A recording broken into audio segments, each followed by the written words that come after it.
Star Report. I'm your host, Star. Thursday, early afternoon, research edition. Okay. You see the title, ICE arrests Colombian TikToker Tatiana Martinez. Out of here. I didn't like her vibe. Kind of nasty if you've ever paid attention to her. They call anybody an influencer these days, so it's not like she had some type of real pull or power, but they yanked her out of a vehicle. I'm going to play a news clip, right? Snatched off her wig. So she was perpetrating the fraud, if you ask me, pretending to be something that she wasn't.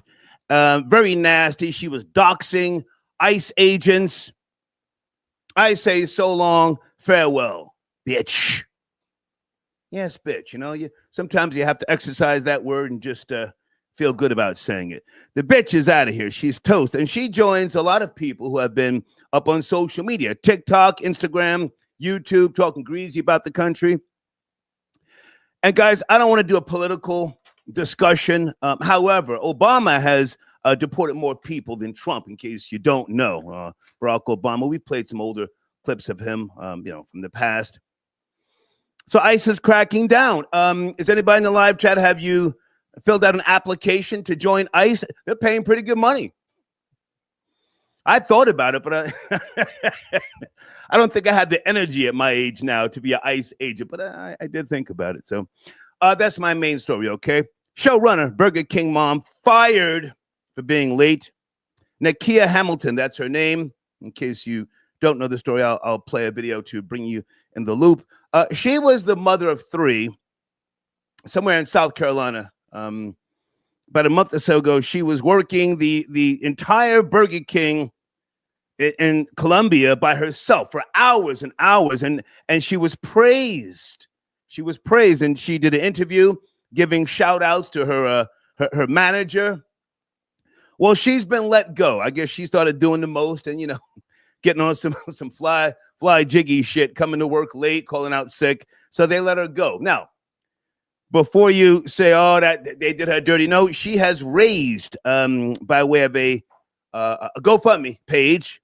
Catch this, $98,000 so far. Her goal, $110,000. So she's gonna get that that $110K. But right now she's got $98,000 so far. 3,100 donations, huh? I don't feel sorry for her. I do want to ask the question though, because there's so many of us, including myself, we go after the mammies, and rightfully so. But who is crawling up on top of women like Nakia and putting a seed in her? Oh. You can't just say, oh, I was on a perk 30. I was sauce. Somebody has crawled on top of her and others like her. Wait till you see the video of her sitting in a car, snot running all over.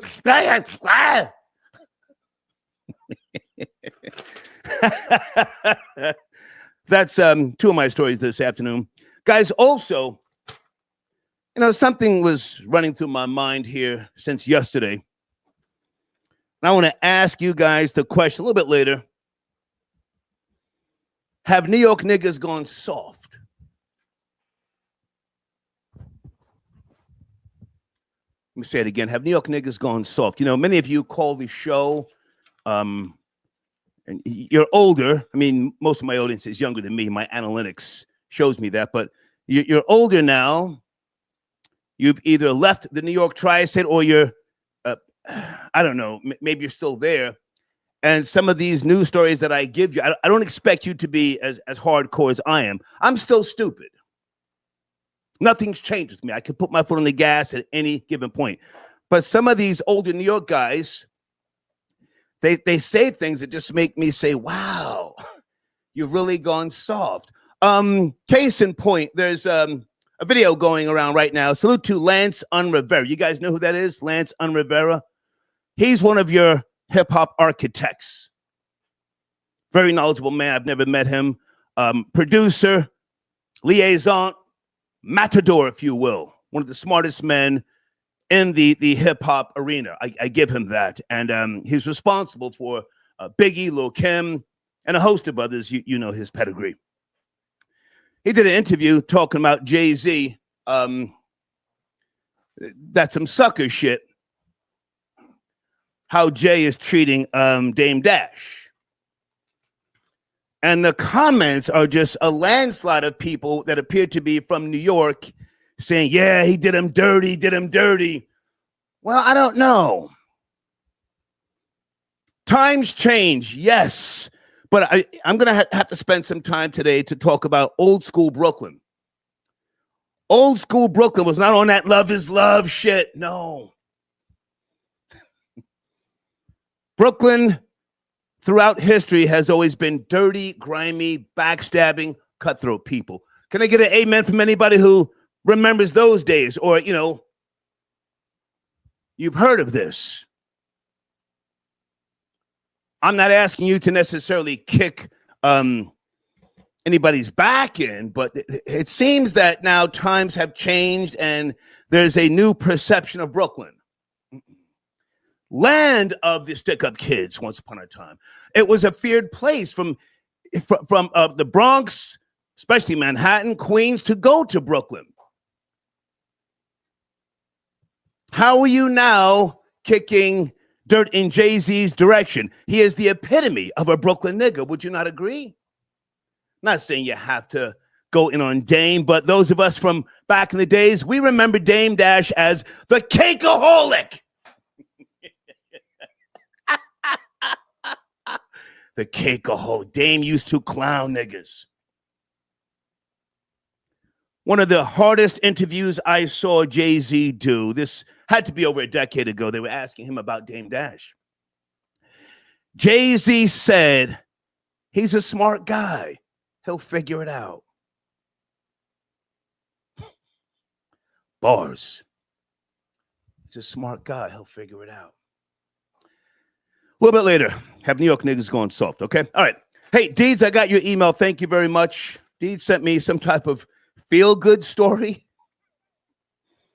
Some female, young female black pilot. Thank you, Deeds. I'm going to put this over here. I want to go balls deep on that mammy from South Carolina crying, snot all over the goddamn place. But give me time. I want to go after this raggedy rice and bean eater. Oh, yes, she is. She's out of here. Here's the story for those who, you know, you come to me for your news, and I appreciate that. Send her dumb ass to a detention center, and she will be deported, I assure you. Here we go. And now to the Trump administration's continued and brutal crackdown on immigration, where the arrest of a Colombian TikToker by ICE agents has sparked massive outrage. Tatiana Martinez, a Colombian TikToker living in Los Angeles, was arrested last Friday on what the agency said was a prior DUI conviction. Now, Martinez, who allegedly entered the U.S. in 2022, was apprehended by federal authorities while streaming on TikTok from her vehicle. Footage shows Martinez seated in her car when federal agents approached, opened the door, and viciously yanked her from the car. She was heard screaming before being pinned to the ground, with observers calling for medical assistance as she lay both helpless and motionless.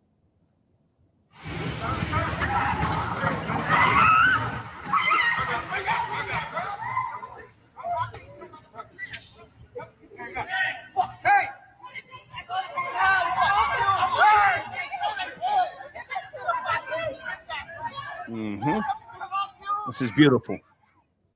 Now, following the incident, reports suggested that Martinez was first taken to the hospital before being moved to a detention center. And now Martinez is a popular TikToker who primarily caters to a Spanish audience.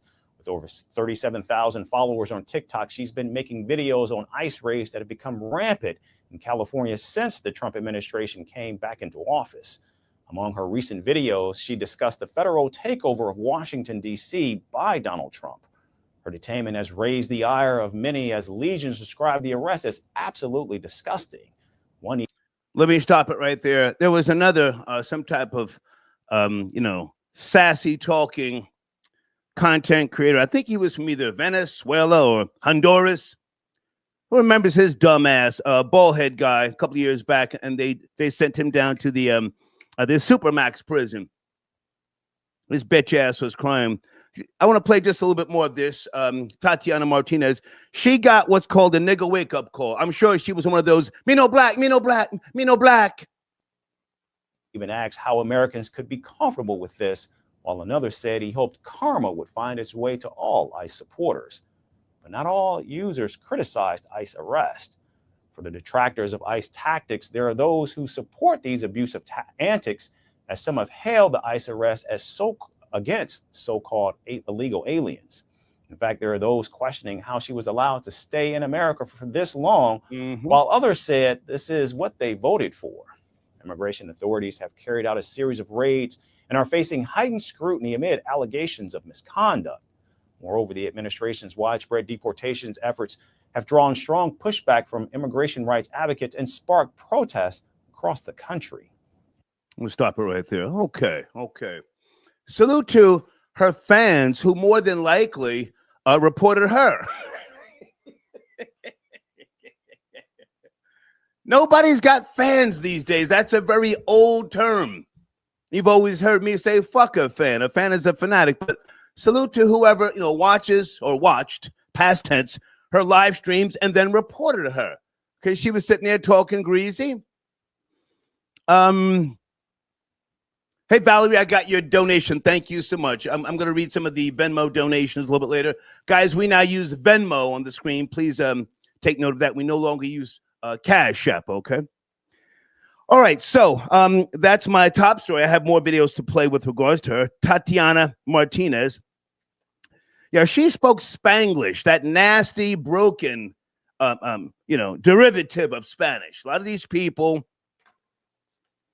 claim to be Spanish, but she spoke Spanglish. It was really disgusting.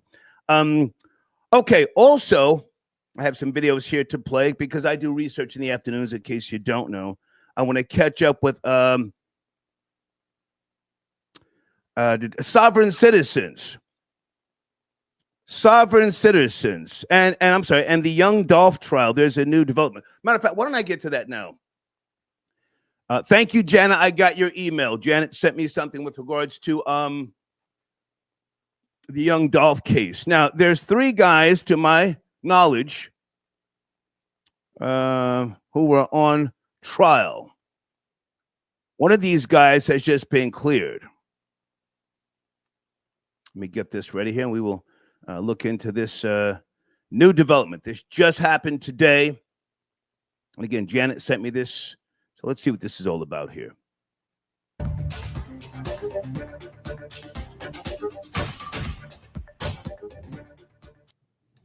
All right, thank you so much for joining us on ABC 24 News at midday. I'm Ruben Diaz. We are continuing our breaking news coverage of the verdict in the Hernandez-Govan trial. In case you missed it, that verdict came out roughly around 10:45 this morning, and it was not guilty on both counts. The first charge was first-degree murder. He was found not guilty on that. The second charge he was charged with was conspiracy to commit murder. Again, found not guilty on that as well. Hernandez-Govan was accused of being the mastermind in the death of rapper Young Dolph. He is now a free man, free to go after 2 not guilty verdicts. The jury began deliberating yesterday evening, roughly early in the afternoon, and then at some point in time, they recessed for the day. They started back up around 9:30 this morning, and when they began, it took them less than an hour to come up with a verdict. We all got the call and the notification roughly around 10:30 that a verdict may be in, and by 10:45, that verdict had been read. And again, that verdict is not guilty on both counts. So far this morning, we've been able to hear from District Attorney Steve Mulroy, who mentioned that he was proud of his team, proud of the way that the trial team had started, and proud of the way that they had conducted themselves. He was just disappointed in the outcome at this point in time. We were also able to hear from Hernandez-Govan's attorney very briefly, who did not have a lot to say, but basically said that if he would have been able to find the holes in this case in a year and a half, that he felt like the police and the prosecution could have found those same holes in that 4-year time frame.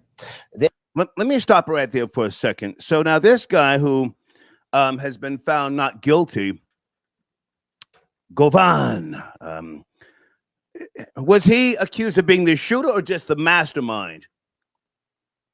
I have not kept up with this particular case. Phone lines open if anybody wants to talk about it. And who shot Big Jook? Let me look in the live chat. Big Jook, right? They laid Big Jook down. There's so many shootings with regards to quote-unquote rappers. I can't keep up. But let me just finish this for right now. And we were able to hear from Hernandez Govan, who was very emotional at the reading of the verdict and then was able to kind of express himself during a brief press conference or a brief question and answer timeframe. He thanked his attorneys for their help, thanked them for helping him despite the fact that in his words, he may not have had the resources to compensate them for all the help that they were doing. He thanked the jurors for giving him his life back. He also thanked his friends and family for sticking through him throughout this process because he says he knew it had been difficult.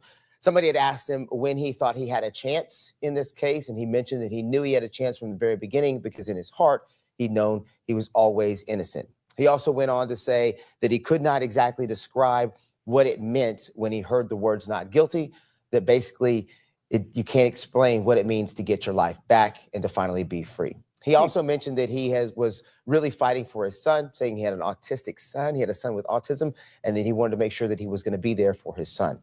Now, we have had reporters in the courtroom all week long and continuing all morning long as well. We will try to get you some live reports from them at the courthouse as they continue to get reaction throughout this morning. Again, all of this just happening within the last 15 to 20 minutes. But we are going to continue to go live and get you the very latest information. With that, let's go to... Okay, thank you, Buttercup. Hey, girl. Okay. I just want to get some of these videos out of the way, but phone lines are open if anybody wants to call and educate me. I haven't kept up with that particular trial case. It's always some rap nigga getting shot, getting killed. Okay, hold on. Here's my GoFundMe information. Again, for the Burger King mom.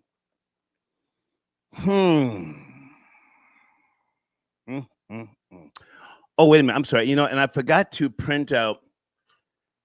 Thank you, Deeds, the IG page from TikToker Tatiana Martinez. Forgot to print that out. Oh, man, that's important. That's important. Hold on. Just so we can have a really good look at her, into her world. Yeah, a lot of these people have been making a very good living for themselves here in the United States, and then talking crazy about the not just the government, but Black people. Tatiana Martinez _02, 45,000 followers on TikTok. Does anybody know when you get deported, do they shut down your social media account? I hope so. Do they shut down a person's social media account? Okay, printed that out.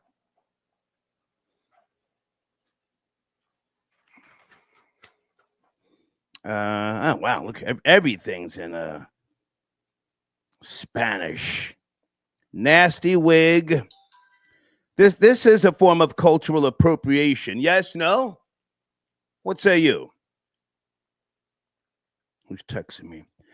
Hey, Patrice. Okay, Indeed says on Nakia's Instagram, the video where she has a pink bonnet on, she's crying about the criticism of her GoFundMe.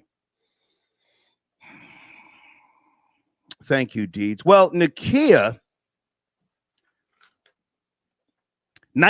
pardon me, Nykia. Yeah, Deeds, she spells it Nykia.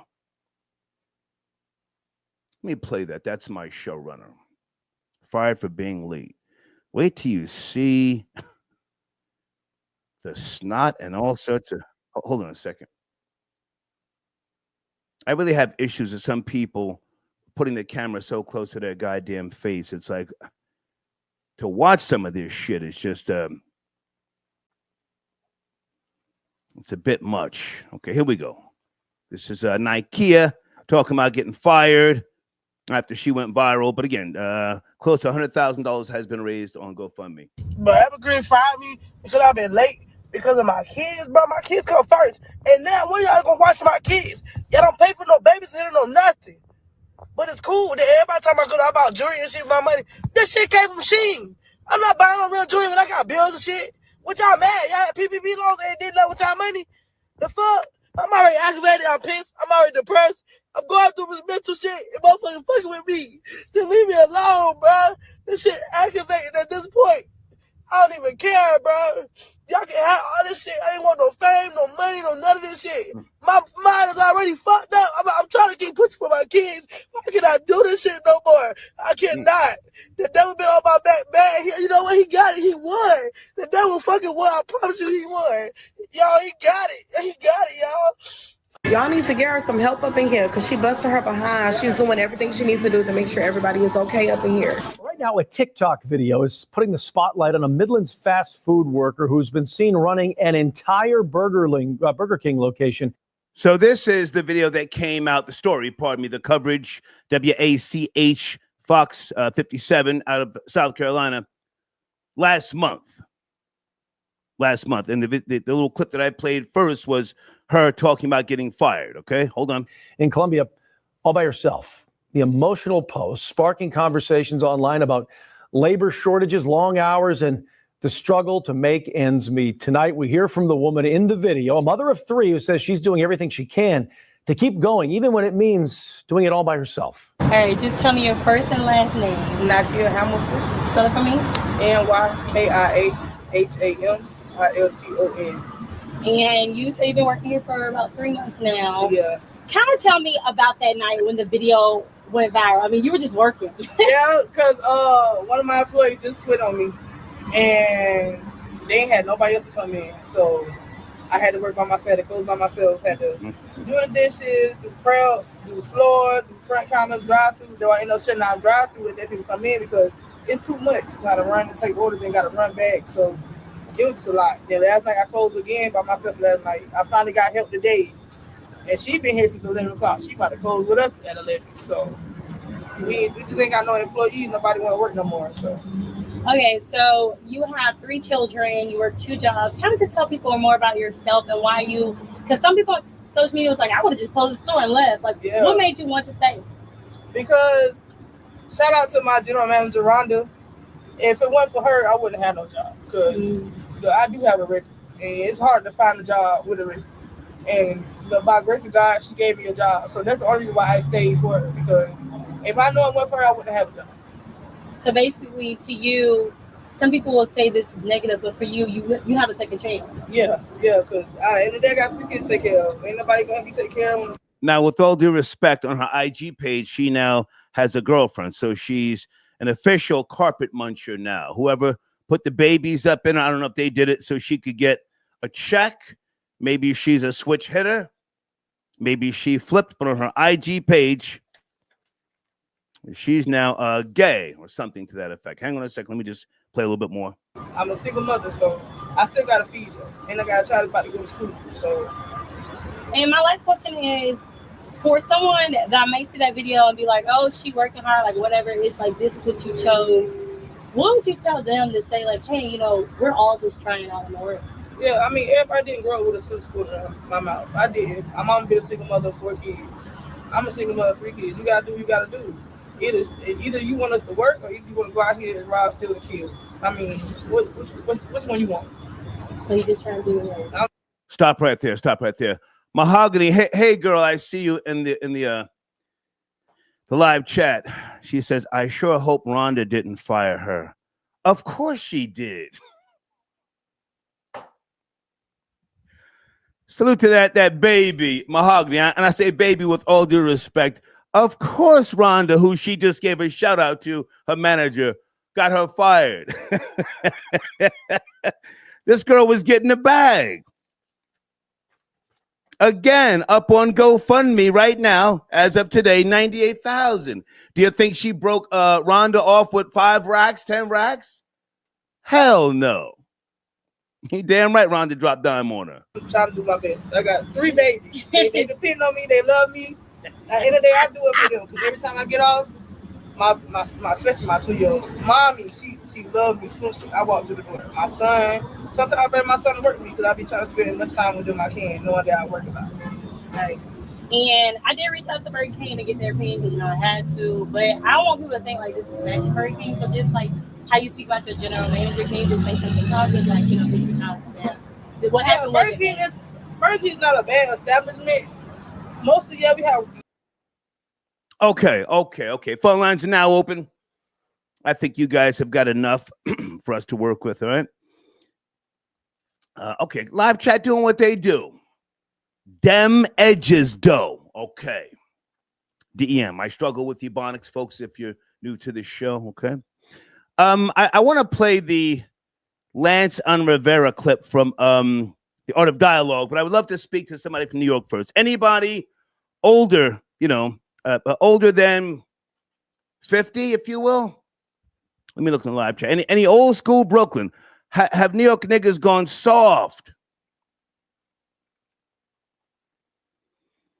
You know, that's part of the reason why I get so irritated when somebody calls me brother. I learned from Brooklyn. I've been going to New York since the 70s. But when I moved there in 1981, I perfected being a cutthroat, conniving, backstabbing piece of shit. Can I get an amen from anybody still with that Brooklyn mindset? The streets had no love. I don't want to repeat myself, but I grew up watching the Rooster, who used to work with Beretta. This is going very far back. The Rooster was a pimp, and he used to give Beretta information. And Huggy Bear, who used to give information to Starsky and Hutch. So that's Brooklyn. Somebody said church. Okay. You know, I was thinking about reaching out to Steve the Dean with regards to men giving women babies. Hang on a second. Hey, area code 347. Good afternoon. A few topics on the table. Please watch the language. Are you there? 347. Yeah, what's up, babe? Hey, who am I speaking? Peace. Hey, peace. Who am I speaking to? Yo, let me make sure right quick I'm catching the right thing. It's the Burger King mom fire thing, right? Yeah. What? Yes. Are you from New York though? First and foremost. Yeah, man. Yeah. I just heard you say old Brooklyn niggas call in, man. Yeah, I'm 53, man. I was been there, did all that. What's good? Can we start? You want to know the truth? Can we start right there? I'm not asking you to tell on nobody. Leave all that to me. Have New York niggas gone soft? Have New York niggas gone soft? You just got me up here to justify what you about to already say, bro. Come on, it's soft as butter out here, man. It's not like when you had the arcade and all that, bro. You know what it is. Caught me with the bro stuff. I get caught up with the bro stuff too because I hear so much.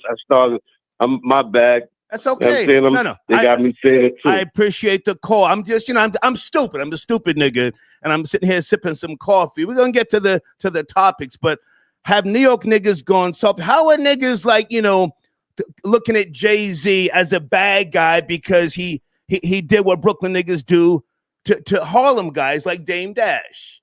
How is Jay the bad guy? Well, I'm saying, going back in the day, man. I mean, you come up in a time where people moved real different, and we had to fight for anything we got. There was no working at DoorDash and. You know what I mean? If you wasn't built to survive, you didn't last out here. That's what it was. Right. Shout out to N.A. Rock. Well, sir, let's not do this shout out thing. I mean, we acknowledge N.A. Rock, but we don't really shout it out.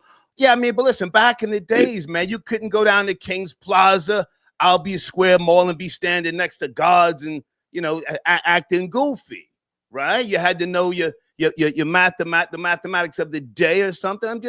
I'm just asking. Maybe you better know the days. Yep, you better know the days, degree, everything. You know what I'm saying? You better, if you're wearing chains, you better be able to back it up. You better be able to hold it down. Or you wasn't. Yeah. It wasn't coming through like that. Absolutely correct, bro. Are you still in New York? You still there? Yeah. I'm in Manhattan. Oh, we are in Manhattan, so you got out of Dodge. You're not in Brooklyn no more. Yeah, I need to be at it. I'm in another Dodge. I'm in Harlem, but it's all good. Okay, all right. So listen, the Burger King mom, the mammy, she's a mammy, man. Let's not get it fucked up. She got 100K, or she's on her way to getting 100K. She was doing the most, you know, and I think her manager lined her up. Well, what say you? Burger King mom, fire. You already know what. First of all, she's running the place herself, and people are, you know, she's holding it down. She got to get rid of her. That's off the top. That's how you know how niggas move. Right. She outshined Rhonda. Outshined her. Old facts. Well, listen, I'm just can't be having no nigga. Yeah. You can't be having no. You can't be having Big Mama up there running things and doing all this and that. You know what I mean? Hold it down. When the general manager get word of that, they gonna be like, "Yo, we gonna pull her up." Right. You'll start. I'm gonna tell you. Start like I was in Philly, and you know you used to stay out Philly. I remember. Easy. Don't start telling. Don't start telling. Easy now. Easy. Nah. I ain't telling nothing. I was just gonna say like a lot of sisters when they stay with those companies. Like I never forgot this sister I met off Market. She worked for McDonald's when she was 16 years old until she became a woman. Okay. And they put her in a program, and she's a multi-millionaire. She owns like 3 McDonald's now. I mean, you know, some of them be coming up if they stay there and be loyal. So you know. She saw a homegirl as a threat. She got to go. Okay, I got you. She can get some of that money. I got you. You know they only picking us one at a time. You know how that goes. No doubt. Well, look, man, I appreciate the call, man. So you've upgraded. You're up in Harlem now, around the white folk. They've re-gentrified Harlem. Man, listen. Everywhere when you go to Brooklyn, like I was looking at something the other day. You feel like you a visitor in your own neighborhood. They looking at you crazy. And sometimes I'm thinking to myself, yo, you're on Nostrand and Fulton. Do you know where you at? Right. And they looking at you like, what are you doing here? Yeah. And when you go there, you go out there now, and you lived up in Crown Heights, bro. When you go there and you see how all the stores is closing down. Everything's closing down. Back in the days, we called Crown Heights Riot Heights, right? Riot Heights. I appreciate the call, man. Salute. No doubt, bro. Salute. Peace. Sunday talking crazy already. Thank you for the donation, Sunday. Yeah, Sunday sat down. Florida boy Jay. She sat down Boris, you know. This is a machine, folks. I appreciate Sunday's support, and she's talking about, you know, sitting other people down. You know, we'll talk about that later. Okay, wait a minute. Okay, who is this real nigga right here? Chris, he said, Dame touched enough to be set for life. Bad financial stewardship. Can anybody call in with some inside tea? Kuala, do you know if, and I say this with all due respect, did Jay smash Rachel Roy? There was a lot of stuff going on back in the days, and I don't remember all that stuff because I didn't really hang out with none of those guys. I knew Jay, I knew D. Haven from, you know, the 80s.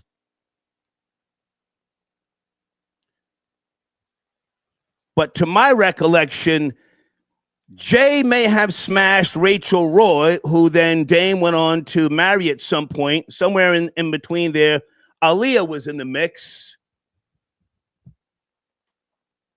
Choke No Joke already broke it down with regards to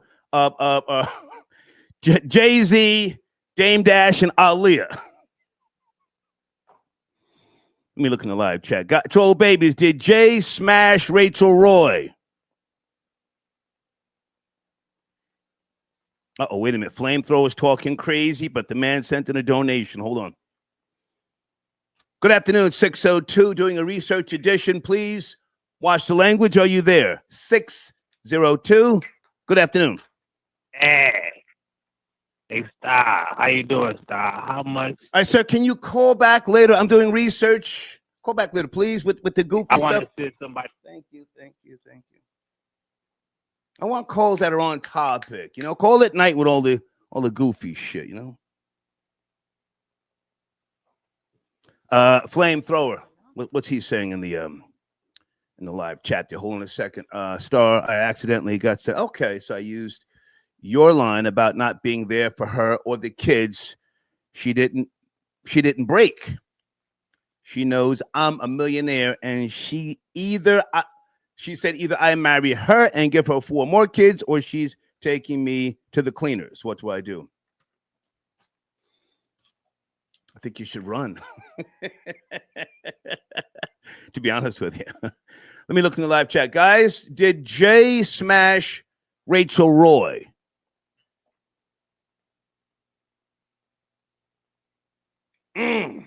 Oh, my goodness.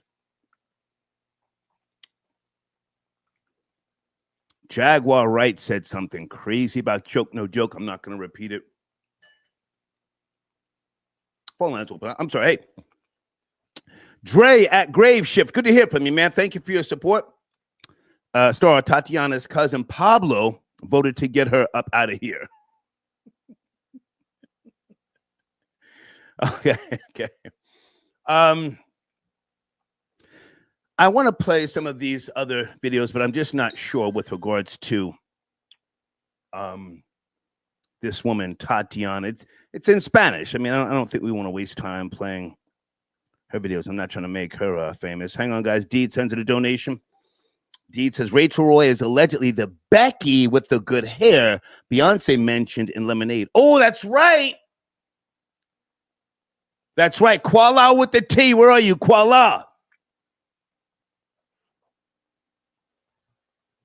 Guys, we don't use Cash App anymore. However, Deeds does. You can still support the machine, Cash App, by sending a donation to Deeds. I forgot about the Becky with the good hair. So that makes sense. I want to play the Lance Rivera video.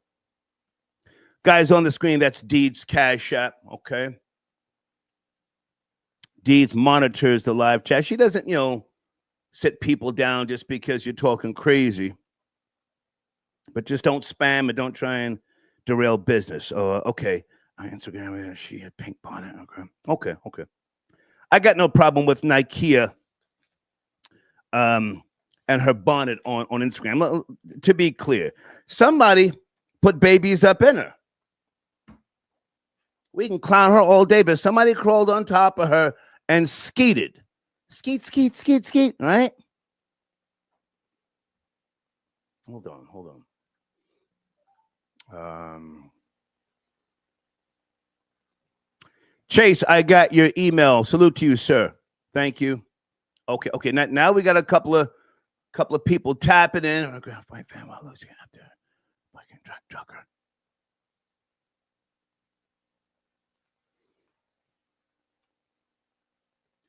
Okay, are you calling in, sir? Freedom. Thank you. I got your email.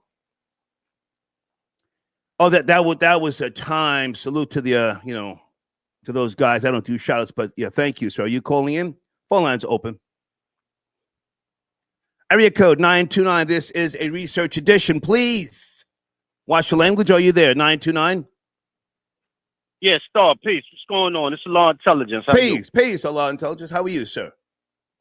I'm good, maintaining. Yeah, I'm just, checking in real quick. Appreciate with the show and everything. And I was checking out the topic, like, what happened to old Brooklyn. Listen, when I was coming up. No, hold on. The correct question is, have New York niggas gone soft? New York niggas gone soft. Right. Okay. Well, they not, all I can say is they not like how we was when we was coming up. And I think the reason why is because the culture is different now. When we was coming up, you ain't really see people, with, skinny jeans and skateboarding and doing tattoos and piercings and all that stuff. That's a different type of culture. When we was coming up, we had our own culture. We had our own music. We had our own flag. We had our own names. And we just had our own swag. Everything was just, just all us. And then it seemed like when, you know, other cultures started coming in or gentrifying the neighborhoods and stuff like that, then everything kind of like changed. But when we had our own culture, like you said, when, you know, the guards was out there strong and we was charging the atmosphere, you know, we was charging the atmosphere with the magnetic that we had from the, you know, from the lessons, from the mathematics and everything, from the alphabets. We was charging the atmosphere with that. People was living off of that magnetic, dog. You know what I'm saying? Because, you know, it was so strong in the atmosphere like that. So that made people a certain type of way. You had to be intelligent back then. You had to be smart. You just couldn't be saying anything off of your you know, off your dome. And can I jump in? Because yeah. Talk to me. How old are you? How old are you, sir? I'm Power Equality. That's 56. Oh, 56. Right. Well, listen, I mean. Yep, I'm 56. Again, I've been coming to New York since the 70s, but when I moved there to Brooklyn in 81, right, with my family on Bedford, between Rogers and right over there in Flatbush. You know, I met a couple of cats, man, and one day we were supposed to meet over at the parking lot behind Albee Square Mall. Remember what that was? Yeah, I know where it's at. Yeah, downtown. So we met over there, and we're walking up by the mall. Now he had on a kufi, and a guard asked him what's the mathematics of the day. He didn't know, and the guard smacked him. Ask me what I did. Ask me what I did. You gotta let me know, Star. What happened? I kept walking. Right. Exactly. I ain't got nothing to do with that. No, that's how I learned. That's how I learned. You can't be rocking the kufi with the tassel if you don't know the mathematics. You know. Anyway, I'm rambling. So, yeah, man. No, but you're right about that because if you didn't know what the colors on your crown, we call it universal crown. Some brothers had crowns with certain colors in them. You had to know what the color meant. You had to know what the crown. Our crowns was like, it had a tassel on it with the beads on it. You know what I'm saying? So the crown represented the sun. The sun sat on part of your head. Yeah. The tassel that rotates around, we call that the moon because the moon rotates around. You know, the sun. Speak on it, God. And you had the little beads. Speak on the little beads at the end. It represented the stars. So that's why we call it the universal crown. And you had to know what that meant back then. If you didn't know what it meant, then you know you had to go somewhere else with it. Then you know what I'm saying. And hey, let me jump in for a second. Let me jump in. So we went up to Delancey Street. Remember Delancey Street? You could get the plaid pants, the Swedish knits, the mock necks, the sheepskins. And that's where he got. Yep. That's where he got the kufi from. So I learned, you know, by way of him getting the fire smacked out of him. And again, I just kept walking. I didn't I didn't jump in and no shit like that, man. And then when he came up to the corner, I forget the name of that street. I said, "You all right?"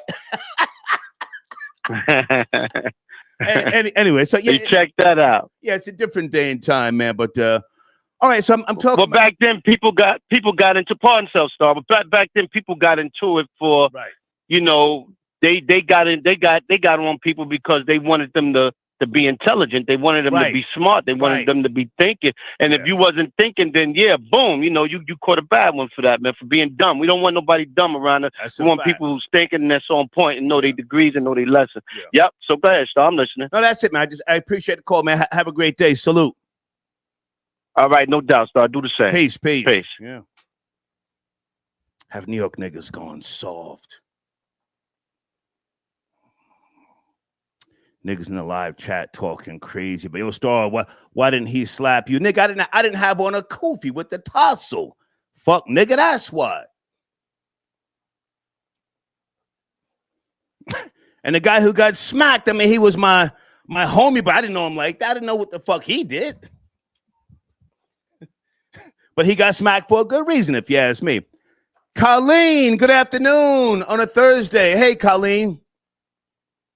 Hi, everybody. Hey. I hope everybody's doing well. Good to hear from you. I want to go to, thank you. It's good to hear your voice. What's going on? I want to go back to the Rachel Roy question. Is Rachel Roy Becky with the good hair? Oh, my goodness. I think you've actually, come on. I think you've actually addressed this before. And I actually wanted to present that I believe that Becky with the good hair is Gwyneth Paltrow. They were, if you remember, they were very close for a while. Like, and Jay-Z actually talked about that in in one of his songs that he was best friends with Gwyneth Paltrow and Chris Martin. Right. And they were going all over the place. And all of a sudden, Chris Martin from Coldplay, for those who don't know. Yes. And he was with Dakota Johnson for a while, and I think they broke up. But he seems to be a very nice person, like really like down to earth. But Gwyneth Paltrow, I just sent you a link. Okay. She likes to go to, back in 2017, there was an article in Vanity Fair about her favorite sex parties. She would pay $75,000 for membership to go to these sex parties. Oh, wow. And it was called Sanctum. Okay. So clearly, she was some type of swinger or was like into, sex parties. She liked to, get it on with strangers or people that she knew. So my theory is that Becky with the good hair, because Becky always, when people use Becky, it's a white person. Right. It's a white girl, right? Rachel Roy is a really beautiful brown-skinned woman. And it's really offensive to me that everybody, automatically assumed it was Rachel. Right. Okay. And nobody stopped to think, well, maybe it was Gwyneth Paltrow. Because all of a sudden, they stopped talking. You didn't hear them talking about Gwyneth or Chris Martin. Okay. So, but now hold on a second, Colleen. Hold on now. I may have heard this before about Gwyneth Paltrow, but my reason for even asking that question was, Jay-Z is the typical Brooklyn guy, even though he's older and he's super wealthy. There's a certain mentality that goes with growing up in Brooklyn, living in Brooklyn, understanding how things move in Brooklyn, respecting the jokes. It's not like, Harlem where, everything is about, matching your fucking shirt and your goddamn sneakers. So, I'm not surprised. I mean, I don't dislike Dame Dash. I met her one time, treated me with respect, but at the same time, it's like people like, Jay did Dame dirty. I can't. I think he did Dame dirty. And I think he did Aaliyah dirty. He was with Aaliyah first, and then Dame Dash kind of like moved in and took Aaliyah because I think Jay started showing interest in Beyonce. Beyonce was very young at the time. As a matter of fact, she was younger than Aaliyah. What's appalling to me is that Jay-Z actually went on tour with R. Kelly after Aaliyah died. And knowing that he sexually exploited Aaliyah. Colleen, I have to jump in. I have to jump in, and I'm not trying to, act like I know more than you. But that whole Aaliyah thing has been blown out of proportion. She was bouncing back between the two of them, Jay and Dame, and there's a video of Beyonce and Aaliyah. It's on the MTV. Red carpet thing. Yeah. And Beyonce looked like she was about to scratch Aaliyah's fucking face. So no, hang on. So we can't say Jay did Aaliyah dirty. Beyonce stepped in, young, sexy as fuck, and probably gave him an ultimatum: get rid of her. I mean, Aaliyah was a sweetie, yes, but she had a chest so flat you could iron your fucking shirt on it. Come on, stop. She didn't. Yeah, she did not compare. Yeah, she did not compare to Beyonce. So let's just focus on Jay-Z doing Dame Dash, how Brooklyn niggas do people. Go from there, please. Yeah, he did Dame Dash dirty. There's no question about that. I mean, Dame talks about it at great lengths. People say he sounds like a bitter ex-wife, but I really believe that he did Dame Dash really dirty. As far as Rachel Roy is concerned, I have a hard time accepting that she would actually, participate in any kind of doing Dame dirty with Jay-Z. Maybe Aaliyah. Yes, absolutely Aaliyah. But I don't think it was Rachel. I think Becky with the good hair was Gwyneth, and that's why Beyonce. You never heard about Gwyneth and Beyonce hanging out again. Right. So I just don't like that. It's because Rachel is so beautiful and she has like straight hair. I don't know if she's Indian. I don't know. If she's got Guyanese. I don't know what is Jamaican. Might you be hating Colleen on Rachel Roy? Me? No, I like Rachel Roy. I actually bought some of her clothes. Her clothes are really nice. She had a line of clothes in Macy's. She was very talented, a very talented designer. So I don't know. I have a hard time thinking that it was Rachel Roy. I think the whole time it was Gwyneth Paltrow. Okay. So hey, and I do think he did. Dame Dash dirty in many ways. But go ahead. But now you are a white girl from the BX, right? Yes. Yeah. So you don't really understand, the Brooklyn mentality. I mean, I'm sure you've got friends there, maybe family. You've been to Brooklyn a gazillion times, but you're from the Bronx. It's a different mindset. Right. Yeah. So different mindset, but people are people, and some people are grimy, and I don't think it's relegated to Brooklyn only. Gotcha. People can be grimy everywhere. All right. So, hey, before you go, I sent you a email. Did you get a chance to look at that? I never took the time to read that book. Did you get that email? No, I never. I actually had to order it from the library. I live right across the street from the library, and I ordered it because I'd never heard of it before.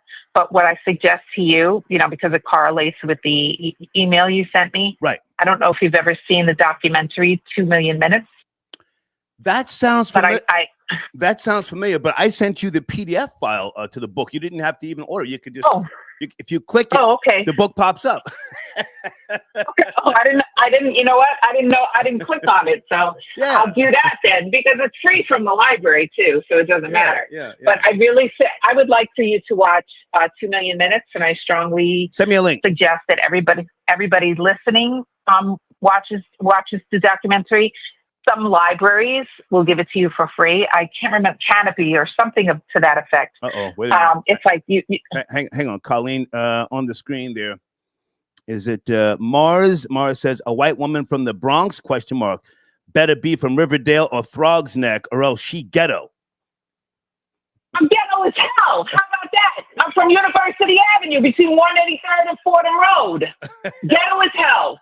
But highly educated. I am in a PhD program, to be a school counselor.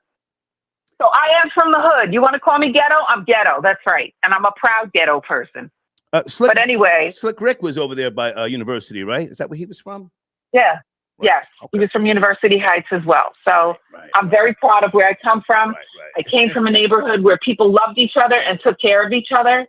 So, if you want to call me ghetto, that's fine. I know, but I'm a highly educated ghetto woman. I know your pedigree. All right. Hey, when you get time, can you send me that email back? Because I might play a little bit of that interview from that author, if I get time today. All right. I'll send it back. Okay. Thank you so much. All right. Love you guys. Love all the troll babies, even the haters. Right. Bye. Bye, Colleen. Okay. All right. Area code 929. This is a early research edition. Are you there? 929. Yo. You're. What's going on, big nigga? Yes, sir. How can you turn that down in the background so we can hear you, sir? We want to hear you. Hold on 1 second, big. We want to hear you, big nigga. Let's go. Brooklyn, tapping in. Are you there? New Brooklyn or old Brooklyn? New Brooklyn or old Brooklyn? Nah. Old Brooklyn, East New York. Let's 718. Let's go. Yo, listen. OG, that's a Brooklyn shit. That's a Brooklyn sucker shit. You know how Brooklyn niggas are. Can I ask you not to use profanity, please? It's too early. Please watch the language, please. Oh, I do apologize, OG. Go ahead. I do apologize. Yeah, listen, Hov is a Brooklyn. He's from our generation. Yeah. You even said it yourself plenty of times. Brooklyn is just, conniving, deep throat conniving. Wow. You know what I mean? So even though regardless, Lance, or maybe we probably seen it from a different stance, or he's seen it from a different stance. You know what I mean? The whole really gave him that 2-piece and a biscuit. Yeah. He stabbed Lance. He stabbed him in the party. That's what I'm saying. The Popeye special, 2-piece and a biscuit. Yeah. Whole lot. Didn't Jay shoot his brother? Didn't Jay-Z shoot his brother? Yeah, that's a fact. Even though he do got a star, he do got a point. He do got a point. Regardless how Dame was, like grimy or however he was, he shouldn't be in that position. That predicament, he should not be in that position. But again, we're talking about a Brooklyn cat. You know what I mean? Well, hang on, sir. Hold on. Now, you don't have to agree with me. You born and raised in Brooklyn? 718 East New York, Crescent and Fulton, by the Pekin houses. But you were born there in Kings County Hospital? Yes, sir, 100%. Okay. When I first moved to New York, I moved to Rogers Avenue between Bedford Avenue and Nostrand. That's the first place I ever lived. 1981. Okay. I learned from drug dealers. Easy. Easy.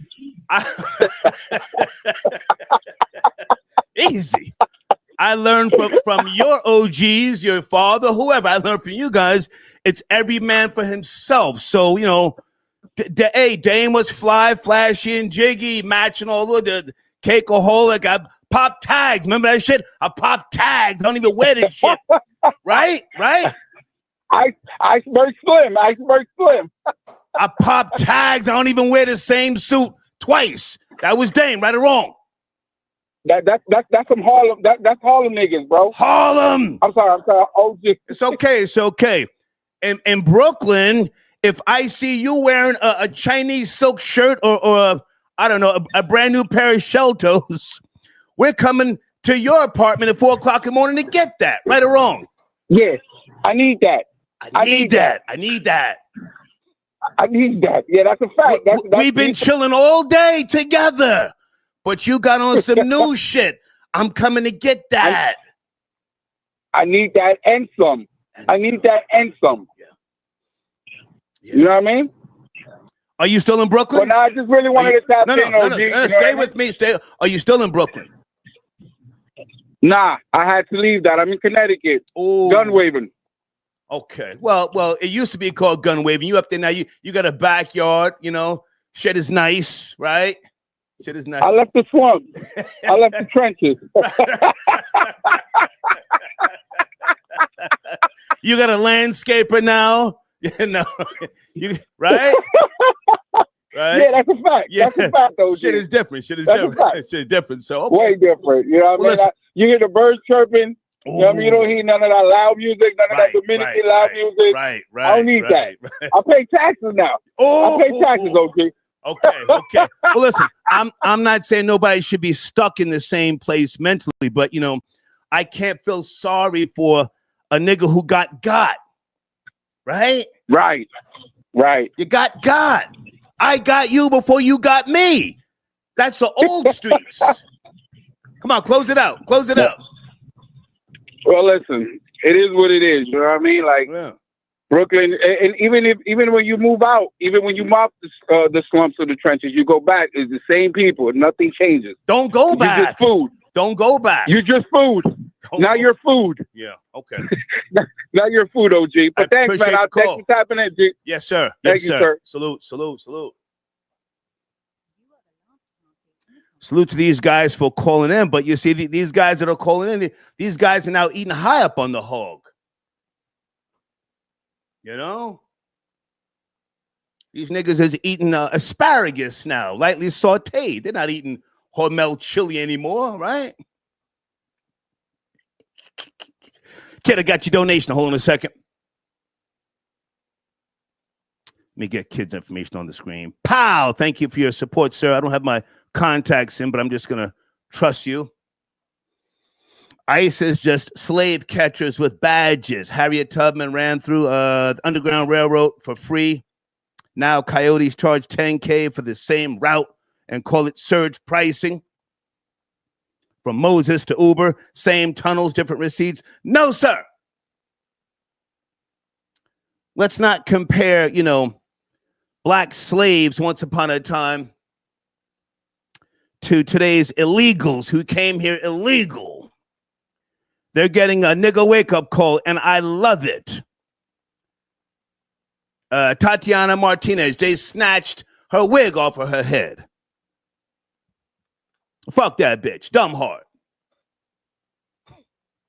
Fuck that bitch. I hope they run up in her goddamn Cash App account, freeze everything. Salute to Ice, all right? Hold on a second. Peace, Shabon. Okay, see, now we got niggas trying to expose me. Okay. Peace, Shabon. I got your donation, sir. Do you want to call in? Call in. I'm not running. Brooklyn niggas, well, from my era, were so dirty. They used to call, when I first got on, not on MTV, Hot 97. Why do you think we wouldn't let people do shout-outs? They used to call the station to tell, or what they thought was telling. They used to call the program director. Why do you got a cop on the radio in the mornings? 1051, I got your donation. 1051, hey, man, did you go into the community section yet and leave a comment at the top of the comment so we can pin that? I sent you an email. Salute, man. I appreciate you as always. 1051 on the check-in. He says, salute, Star. Jay hurt Dame before Dame could hurt him. That's a fact. Smart move. Also, Jay-Z's collab with R. Kelly was also interesting. Them having Aaliyah in common. 1051 also says, salute, Star, for the machine. Guys, 1051's music is in the live chat, and we're putting not live chat, pardon me, community section. We're also putting a new video from him in the community section. But 1051, please, man, go leave a comment and promote your page or something so we can pin that to the top, okay? All right, hang on a second. Here's Blade. Blade says, nigga, quick frontin'. It was you in the DEA jacket. It was back before your liver surgery. Hey, Blade, did you see what I played? The video that I played on the last live? You have yet to respond. The AI reconstructed video, Blade.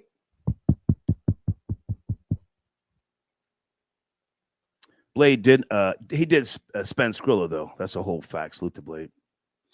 Lil Nas X roams. Oh, wait a minute. Whoa. What do we got? Lil Nas X.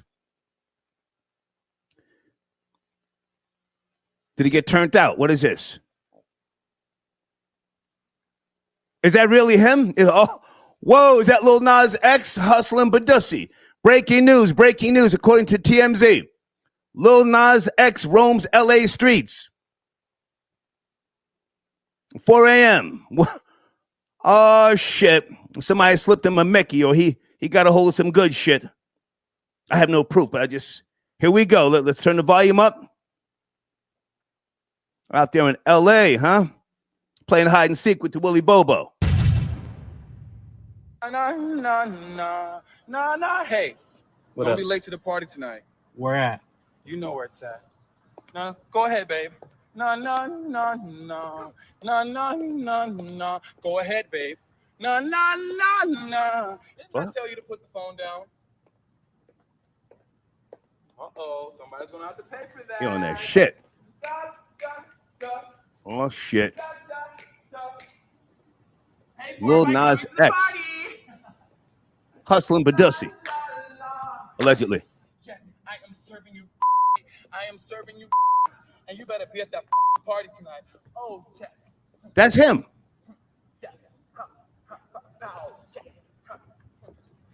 Gunshot for the Foxy boy. Every side.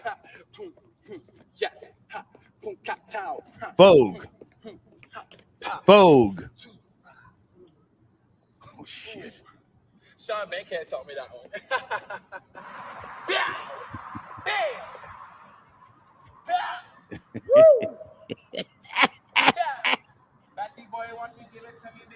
What is this? That's going to be a beautiful sunrise. Is this real? What is this? Hold on a second. Deeds, is this real or fake news? This nigga's out there on that shit if this is real. Good afternoon. Please watch the language. Doing a research show, talking about a few things. Are you up to speed? 516? 516. Yep, here. Peace. Peace. It's the original Patterson, New Jersey. We here. Peace. God, how are you? What's cracking? What's shaking? I'm great, man. Hey, man, I just want to make a comment, brother. The Lil Nas X clip that you just showed. Yeah. To me, that have nothing to do with hip hop. Back in the day, if you saw somebody walking down the street half naked, you either grabbed them up, put him in an ice bath, or you took your belt off and start whooping his ass and told and teach him not to do that shit no more. You understand? Excuse my language. Sir, can you please watch your language? Please. Please. That's number one. Excuse my language. Number two, please don't call me brother. It offends me. Please. Go ahead. Yes, sir. I respect that. Go ahead. But nevertheless, this behavior is unacceptable in the hip hop community, in my opinion. It's almost like if Dame Dash was to get into the salsa and bachata industry, they would look at him like he's crazy. Now, you know, hip hop has a foundation, right?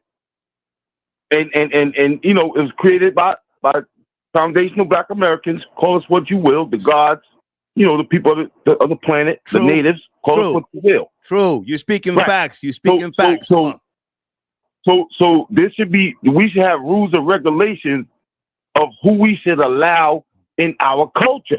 We can't allow this. We can't allow this because if we allow it, then it's going to continue. If we don't check it, then you know it's going to seem like it's part of the culture. It's not. It's not. You understand what I'm saying? So, you know, respectfully, Lil Nas X, you know, he need to get checked early. You know, regardless to what he's going through, and then even deeper, the people that's backing him need to get checked as well. Can I jump in, God? Can I jump in? Go ahead. Can I ask how old are you, sir, and where are you from? You said Patterson, P-Town? I'm from P-Town, born and raised. I'm the original. I'm 59 years old. I'll be 60 this year. Perfect, brother. perfect. Stay right there. Excuse my language. Okay. But I'll be 50. Stay with me. Stay with me. I appreciate you talking your talk, but now listen, hip hop has been dead for many, many decades. What we have now is a chaos culture, if you will, out of control. A lot of that has to do with our generation. We failed the generation after us. We have to be real about that. Okay. Correct. Let me also say this. No, sir, with regards to back in the days, if we saw a nigga half naked walking around the streets on that type of activity, he would have been beaten half to death, especially by Jamaicans. That would have been considered chichiman behavior. Chichiman. Right? Gunshot, man. You know, it's different now. I appreciate what you've said, man, but a lot of times we tend to romanticize things from the past, man. Back in the days, if a guy like that, Lil Nas X, were on Nostrand Avenue, oh my God, on Franklin, they would have set him on fire. They would have poured lighter fluid. They would have poured lighter fluid on him and set him ablaze, because fire is the purification. Go ahead, come on. Everybody start taking their belts off and give them an Alabama ass whooping. You know what I mean? African style. But my whole point is that Lil Nas X, for what it's worth, he doesn't represent hip hop culture. Not to me. Okay. How did he get into hip hop? That's it's baffling me. You know, you have great hip hop artists, you have prolific hip hop artists, and then you have this cat. And then he's doing this weirdo nonsense, right? And we supposed to, he's a rapper. They label, rapper Lil Nas X. Yeah. Nah, man, he's not a rapper. He's not a part of this, man. You know what I mean? So that type of behavior has to get checked early for the youth, you know, for the culture. How do you check it, sir? How do you check it? I think you check it at home. You have to talk to your children. Talk to your young children, your boys and girls, and tell them not to do that. That's not what we're doing. We're not doing that. We're not walking down the street, you know what I mean, half naked and representing that lifestyle. That have nothing to do with hip hop. That have nothing to do with life. You understand? It's a very personal thing, but at the same time, it's not a part of the hip hop culture, and we should not accept it. We should reject it, and we should check it. And young men be men, and young women be women. Okay. Simple. You know what I'm saying? I appreciate the call, man. Peace. Peace. Peace. Peace, Star. Yes, sir. Thank Salute. you. Salute. Okay.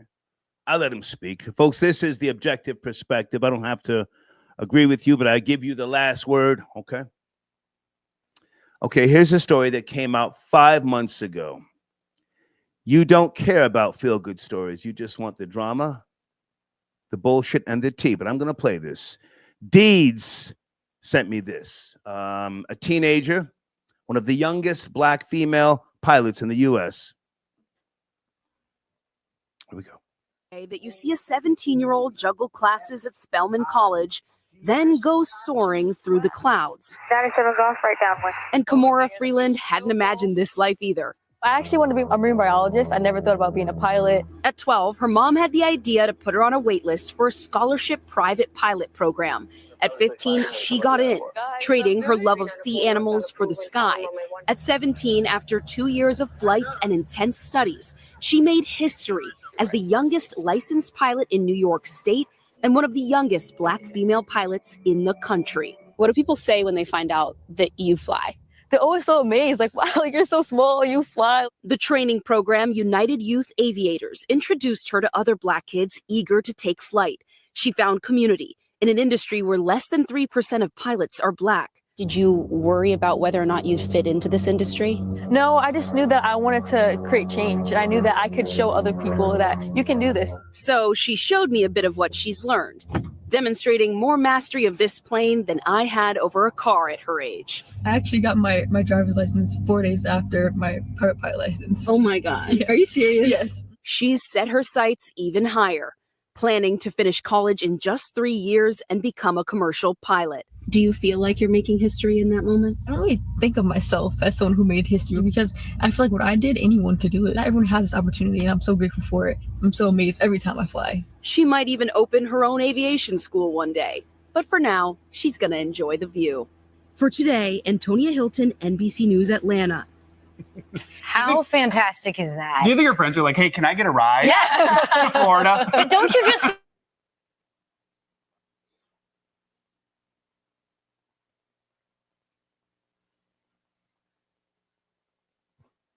I'm waiting for a positive phone call about that young lady. I'm going to wait on you. A positive phone call. I see some of you in the live chat. You are disgusting. You are disgusting. Fly Air Mammy. Get back to the premium black news.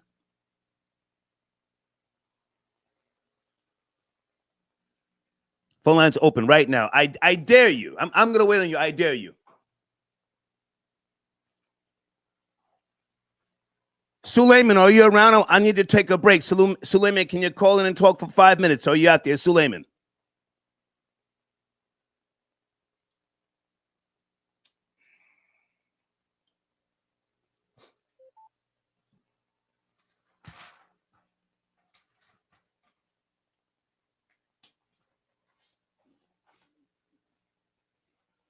Here's a call.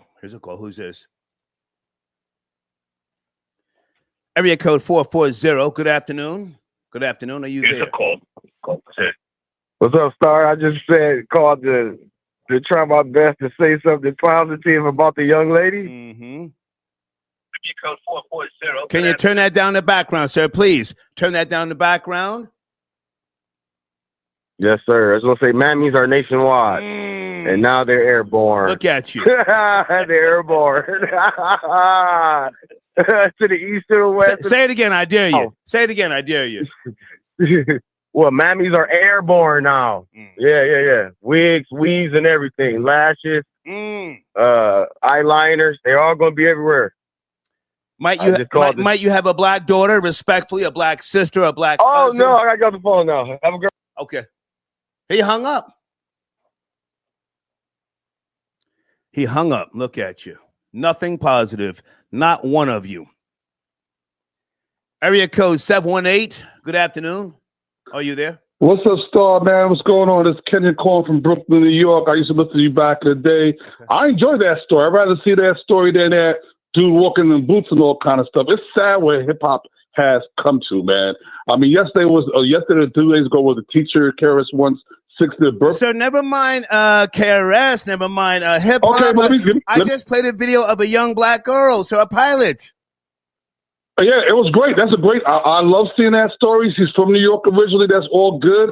Hip hop has gone from Queen Latifah to Cardi B. That's how bad a sad state we're in.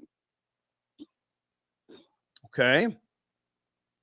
Yeah. 17 years old, sir. Kamora Freeland. I just FBA. Black Girl Magic. Come on, man. Come on. No, I don't mess with that. I don't mess with the FBA stuff. So I just told you to call you from Brooklyn, man. The FBA is a false fallacy too. My family just no, sir. We're focused on the young black female, 17 years old. Oh yeah, Kamora Freeland. Yes. Come on. Yes.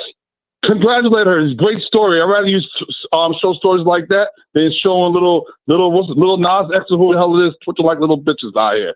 Anyway, Star, all the best, man. Take care. Peace. Thank you, sir.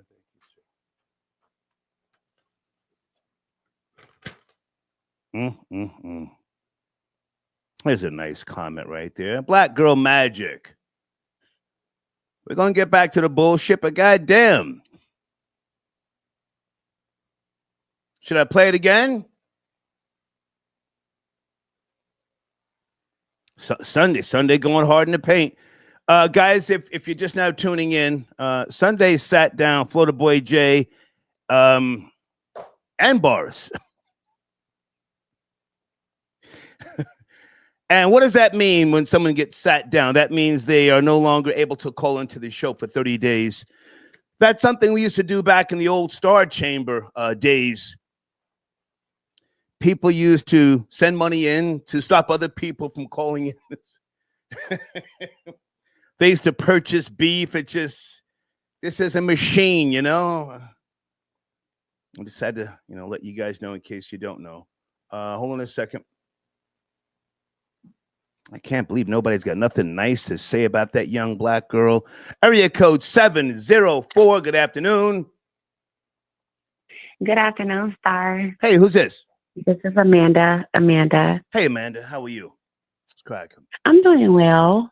Thank you for asking. I just wanted to call in about the young lady that's literally showing us. Can I ask you to write this down? Please write this down.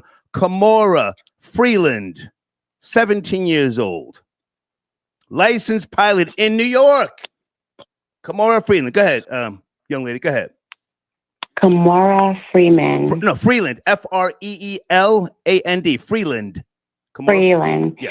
Kamora Freeland. I'm super proud of her. Yeah. She made history as the youngest African-American female pilot in the country and is one of the youngest licensed aviators in U.S. history. That's Black Girl Magic. Talk about it. Talk about it. I'm super proud of her. Yeah. I know that I'm not the only one. Oh my gosh, I'm super proud of her. That story gave me chills. And I was gonna call in. I love listening to the show. Thank you. And I rarely call in. However, when you said you guarantee no one will call in, I will. I'm gonna stand up. Okay. For our little black girls. They deserve better. This is what they deserve. I think so. She has a dream. Mm-hmm. She has goals. Whoever, her mom, her grandparents, her father, her adoptive parents, whoever is raising this girl, they're doing a dang good job. Yeah, I think so. It reminds me of the movie Hidden Figures. We have so much more to offer than our bodies. And these, I don't care what the chat says. I'm not looking at. Hang on a second. Baby. Was Taraji P. Henson in that movie Hidden Figures? Yes, it was starring Taraji P. Henson. Yeah. Yes, absolutely.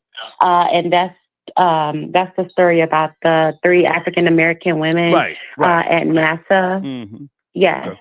Mm-hmm. It was Katherine Johnson, Dorothy Vaughan, and Mary Jackson. Mm-hmm. And they were the brains behind the operation of the launch. Mm-hmm. The astronaut John Glenn, when he was sent into orbit. Come on, I'm listening. Come on. Yeah, and it was stunning, and it turned around the space race of a galvanized world. And it's so much more than IG models. We have real magic out here. And that's Can I jump in? Kamora Freeland. Absolutely. There's another name. You may or may not have heard me speak about her in the past, Gladys West. Do you know that name? Gladys West. Gladys West? Yeah, she's a mathematician. The global She's still living. global positioning system. That black woman laid the foundation for what we use today, the GPS systems. Gladys West. Beautiful. Okay? All right. Thank you for your call, darling. Thank you so much. Have a great day. Absolutely. Enjoy your day. Thank you. Bye-bye. Bye now. Okay. Look at him in a live chat talking crazy. Mammy in the sky.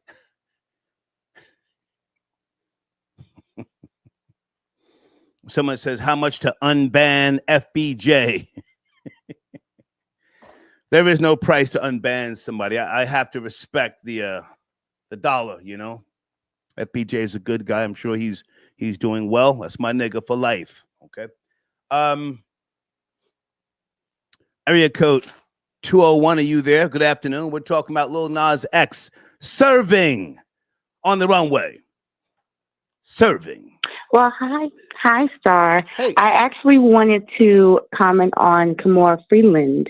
Thank you. I don't care for Nas X and all that. So I wanted to say also, I'm very proud of her. I am not a mother, but I have 15 nieces and nephews. And it makes me feel good to see that someone in her age I have nieces at the same age as her. And it gives me hope for their generation. Right. And I was really proud to see that. What I was not proud of is the men who are probably old enough to be her grandfather disrespecting her. Hating ass. It shows the amount of hate. Hold on. Hating ass, bum ass niggas. Keep it real. Yeah, hating ass, bum ass niggas. And excuse me for cursing. That was not what I was hoping.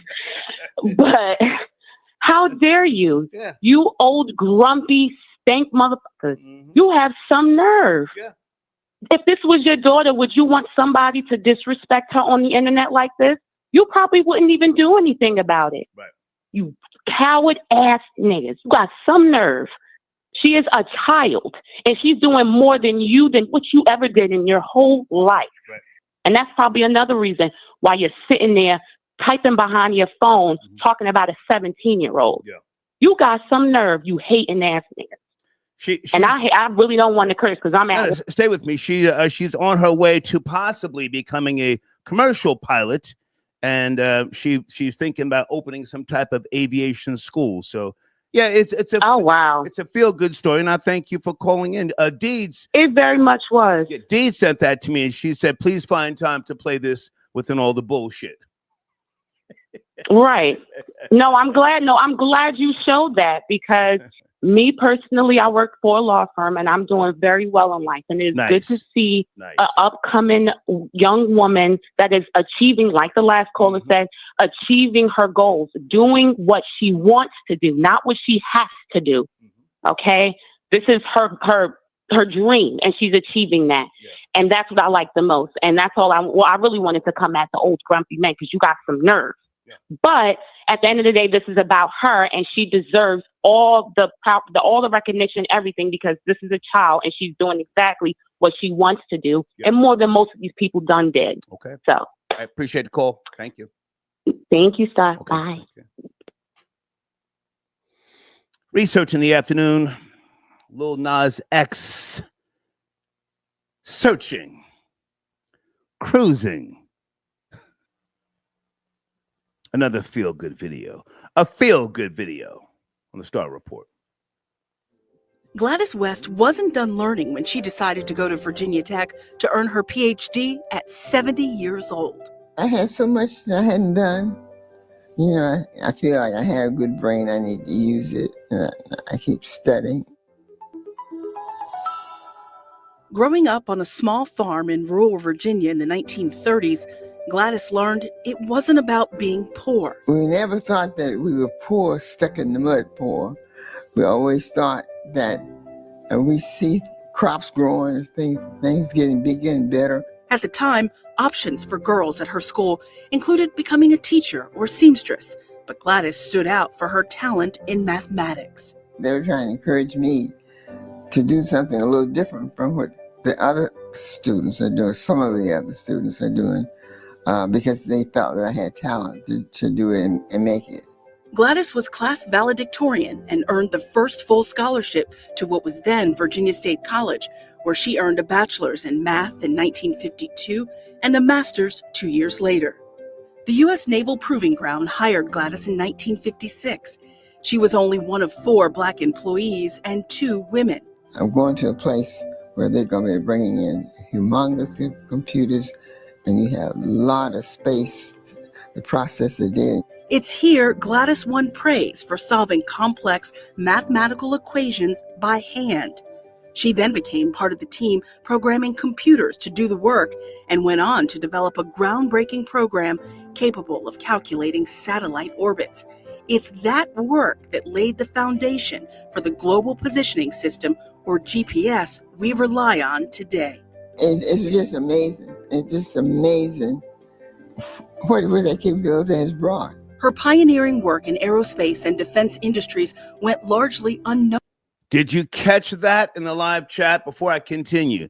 Did you catch that? This is a pioneer mathematician, Gladys West, foundational Black American. Let me look in here real quick.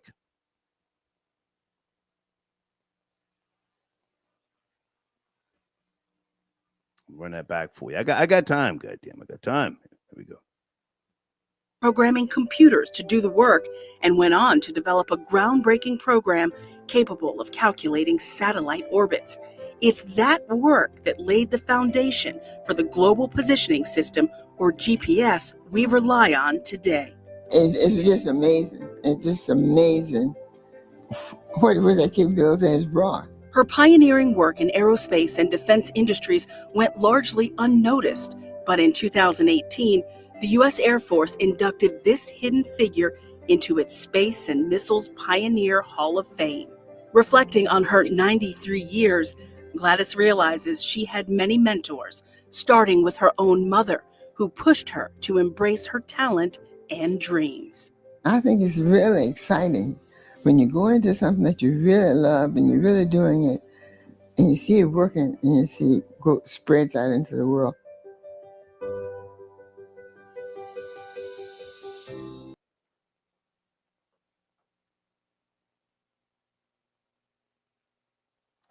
Call it and say something nice. I dare you. I'm going to wait on you. This is an early afternoon research show. According to Wikipedia, she's still alive. Born October the 27th, 1930. She's 94 years of age. I dare you to call in and say something nice. I just gave you a receipt, some proof.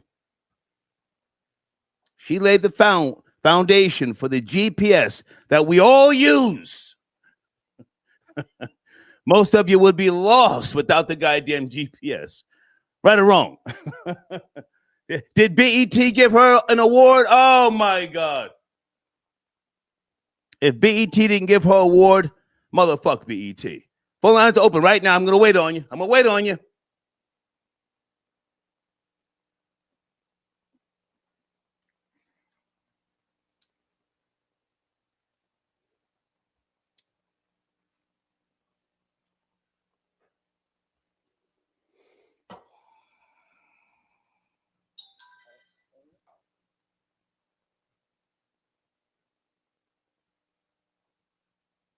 I'm waiting on you. Who's texting me? This ain't got nothing to do with Gladys West, goddamn. Phone lines are open.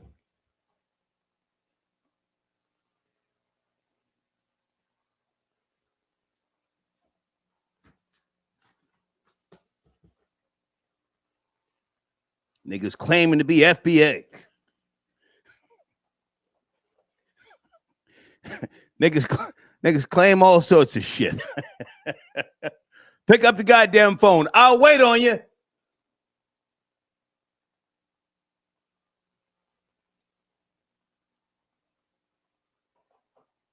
One caller. One caller.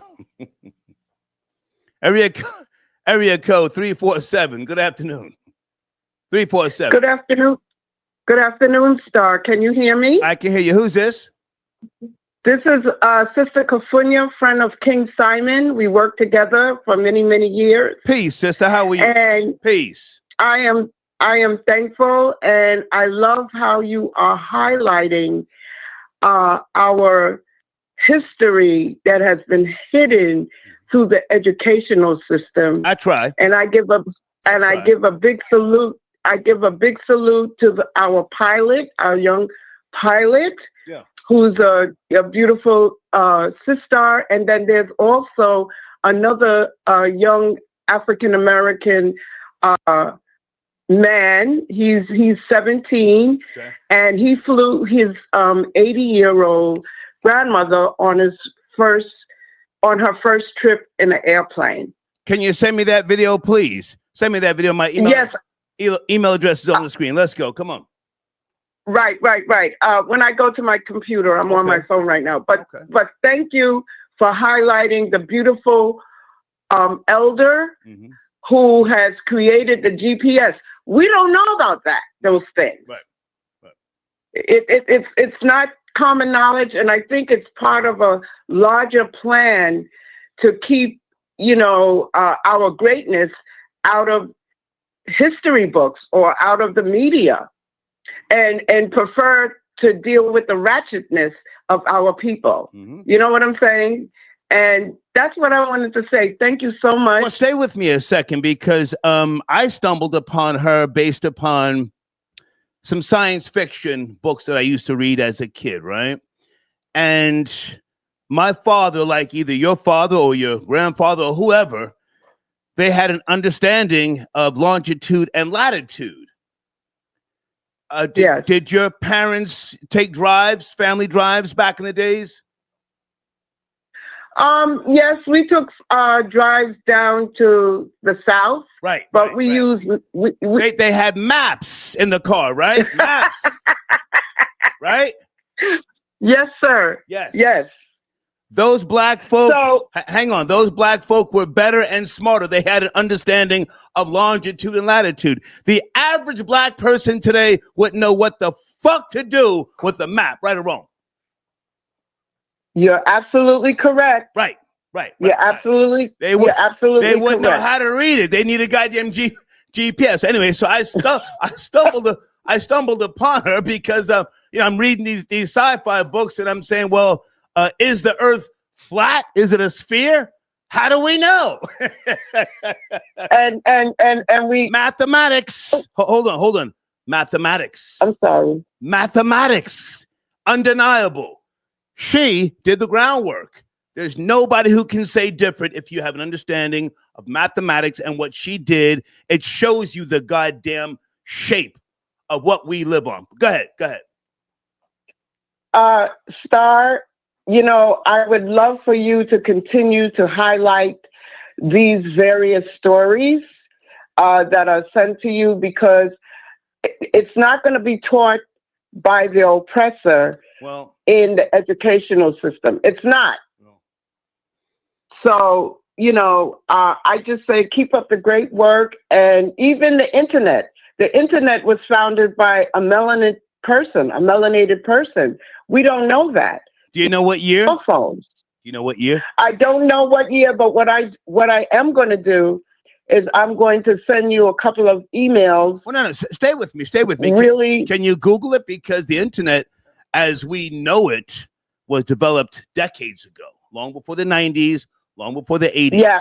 Okay, and Google it. I wait on you. Come on, I got time. Google it. But I want to do it, but I'm on my phone. Okay. So I'm not at my computer, but when I get to my computer, and if I have a moment, I will return the call to see if you received the emails. Okay. I appreciate the call. All right. Thank you so much. Keep up the great work, Star. Thank you, darling. Thank you so much. Okay. Much respect. Much respect. Okay. Give me a second, guys.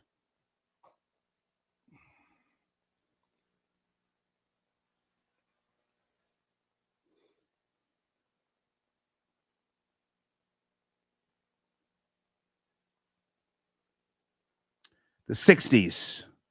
I wanted to be sure in terms of the origins of the internet. The 60s, not the 90s. See, the 90s is when, all that dial-up shit, became a thing.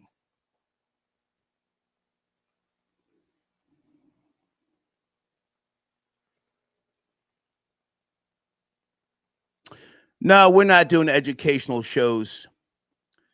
In the words of Sweet Brown, ain't nobody got time for that, and you don't give a shit. I got to challenge you just to call in about some of this stuff. Area code 407. This is a research edition. Please watch the language. Yes, sir. Yes, sir. Peace. Absolutely. Yes, sir. Peace. Star. Today, I want to take a moment to pause, to lift my voice in gratitude for a woman whose name should have never been hidden from the footnotes of history. Dr. Gladys Mae West. Okay. All right. When we talk about the GPS, most people think of a phone or a little voice telling us which way to turn. But behind that voice, Star, behind every satellite fixed, every map journey, every search and rescue that finds its way home, there is the mind and the labor of Dr. Gladys West. Doctor. Yeah. She was born in a world where opportunities for Black women in mathematics were as scarce as the satellites that we see. Yet she came up quietly, steadily. She's still alive, sir. Has BET given her some type of award yet? BET, sir. Negative. Come on. Nope, that's a negative. She's yet to receive those accolades that she deserves. So I just wanted to call in, quickly and pay my respects. Right. I appreciate it because we're out every day. Thank you, Star. Yes, Peace. Okay. So BET has not given her an award yet? The hell? Peace to the God. Area code 347. Left-handed tapping in. Peace. What's good with you, man? How you? Peace. How are you, man? What's cracking? I'm sorry, I was getting your information confused with someone else. Everything good? Yeah, everything is everything, my guy. I just wanted to tap in on the topic, man. That the lady Miss West, very, very influential. They made a whole movie about her, man. So I'm not really understanding why people not really up on it, right? And the movie was called Hidden Figures with Taraji P. Henson. What was that about, Gladys West? Yes, sir. Okay. Yes, sir. And for me, this topic and what you showed with the videos and stuff, it struck a nerve with me. Okay. Because you're older than me, right? But at the end of the day, we had to learn little stuff like this, Star. The North Star. You follow the North Star, it'll lead you home, right? You always know kind of places of interest, kind of because we're the best. We're the best givers of instructions and directions. New Yorkers, we definitely are. If you know how to do it, you know how to do it. So we've been given directions and finding routes and finding ways and things of that nature. You talk about longitude and latitude. Yes, we do that. You know what I mean? So again, at the end of the day, this stuff gets kind of swept under the proverbial rug because nobody claims that, they never heard of this woman, or they don't know anything about that, or they just assume and go with the flow. Right. Then when they find out, they're dumbfounded. Can I jump in for a second, left-handed, with all due respect? Now, I watched that movie with Taraji P. Henson and those women Hidden Figures, but now I didn't see them focus on Gladys West. So I just Googled it. According to AI Overview, Gladys West was not a character in the film Hidden Figures. Instead, the film focused on Katherine Johnson, Mary Jackson, and Dorothy Vaughan. It says she was not. Okay. All right. So to me, that matters a damn because you still have a whole movie named after this, with this woman connected to it. It's called Hidden Figures. And she's a hidden figure. So to me, all of that, what she wasn't doing, and when that white man was telling her, she was giving him the situation, what was going on, she was breaking it down to him, and then he still found a way to scream on her and make her feel less than. But hang on a second. The reason why I brought that to the table, not to give you pushback, but I have yet to see a film. Not that we need a film to validate her importance, but I was asking, has she gotten some type of black award? Right. Not that BET even is a goddamn award, but yeah, it says that she was not a character in the film Hidden Figures. To be clear, go ahead. And so, who was the character that Taraji P. Henson was playing? I'm looking at Katherine Johnson, Mary Jackson, and Dorothy Vaughan. Okay, you can Google whilst we're talking. No, I feel you. Okay, that's what's up. But yeah, man. So I just wanted to tap in on that. That's all. And like the things that you be talking about, it kind of all goes back to how we came up. Because again, like you're a little older than me, but So when I bring it up, it's not unusual to you. You know what I'm saying? You got to find your way home. To do and that type of stuff, things of that nature, like that. So a woman, especially a black woman, that came up with that, she deserves all types of awards. But can I jump in? The society, come on. Well, a lot of this stuff I remember not because I'm smart, but because I remember because I'm smart. But because at the dinner table, my mother would pop me in the head. You preaching to the choir, B. You preaching to the choir. Hang on. Like many people from our era, the dinner table was where you got interrogated. So those little books, those little books that she would always tell me to keep in my back pocket, she would grill me at the dinner table about one of the books. And if I, didn't answer her, she'd get that wooden spoon. Pop. Ooh. Make it happen. Mm-hmm. Yeah. So go ahead. You were saying? Yeah, man, absolutely. With that, I parallel what you were talking about at the dinner table with, your moms and pops and stuff to coming home from school, 2nd and 3rd grade. My grandmother's home. Okay. So when my grandmother, we see that station wagon in the driveway, we already know what time of day it is. Oh, shit. So when we see that station wagon in the driveway, before we change it to our play clothes, right? Before we go outside, we got to give her 5 state capitals. And time, yes, absolutely. My little homies that used to come home with me after school, they would stop. When they see my grandmother station wagon in the driveway, they would go home. Okay. Because my grandmother did not play, and we would not be able to go outside. And whoever's kids that was with us, she would grill them too. Got you. So again, it starts from a young age, man. And again, we got it. So again, they call us old and OGs and this and that and the third. We got more sense in our pinkies than y'all got your whole alleged brains. And I'm gonna land my plane on that, my dude. Respect. Hang on, before you go, have you seen Lil Nas X on the LA streets? Sashaying. Nope. Okay, all right. Good to talk to you, man. Salute.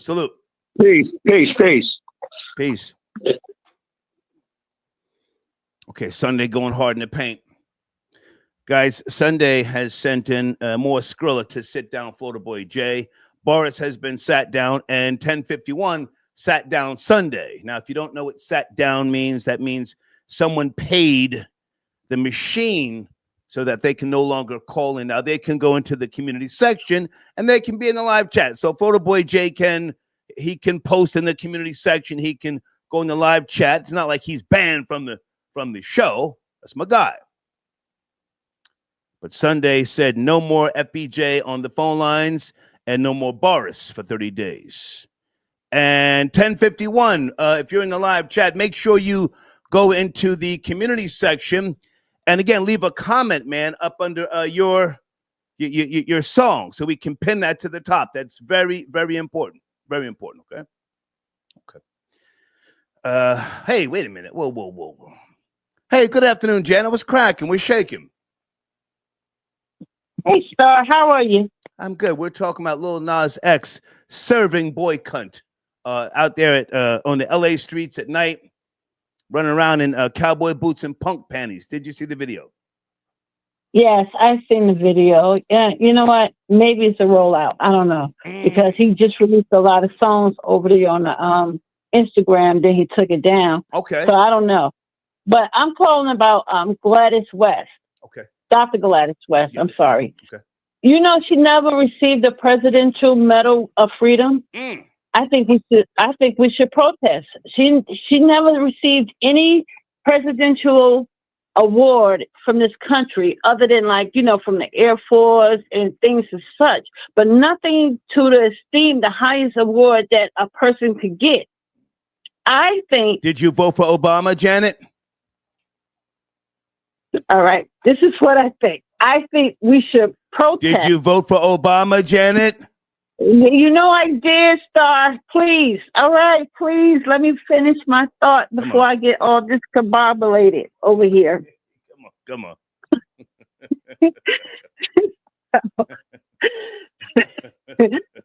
So I'm thinking that we should start a petition to get Donald Trump to give her this award. It shouldn't even have to come to that.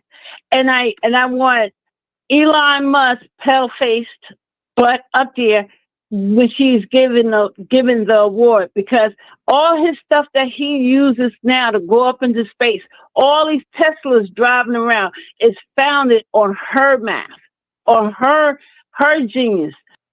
So she should be given thanks. So I think we should start a petition because it doesn't make any sense. I think you got some nerve. Can I respond? Can I respond? Yeah, go ahead. I think you got some nerve putting Trump's name in your mouth. M-O-U-F. That's how the kids spell it today. When Obama was in office for 8 years, why didn't he give Gladys West that Medal of Freedom and put it around her neck and then whimper like he did when he put it around Ellen DeGeneres' neck? I was just about to comedian. I call Ellen. I was just about to say. I don't know, but he whimpered. I'm getting ready to message the White House. Because she should receive this honor.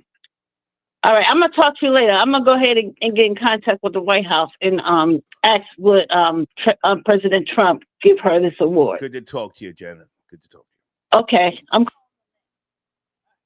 Don't you dare go bothering President Trump. Okay, Star Report back in the building. Thursday early evening research edition. All right. Showrunner Burger King mom fired for being late. We've spoken about her earlier. Don't feel sorry for her. She has collected $98,000 thus far. Where are my notes? I played a video. Nikia, N-Y-K-I-A, Nikia Hamilton, right? She's the South Carolina former Burger King worker. She was holding down, a shift all by herself.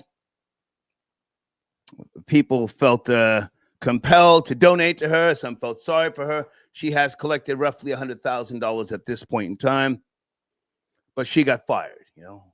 Her manager, I think her name was Rhonda. I got the story somewhere.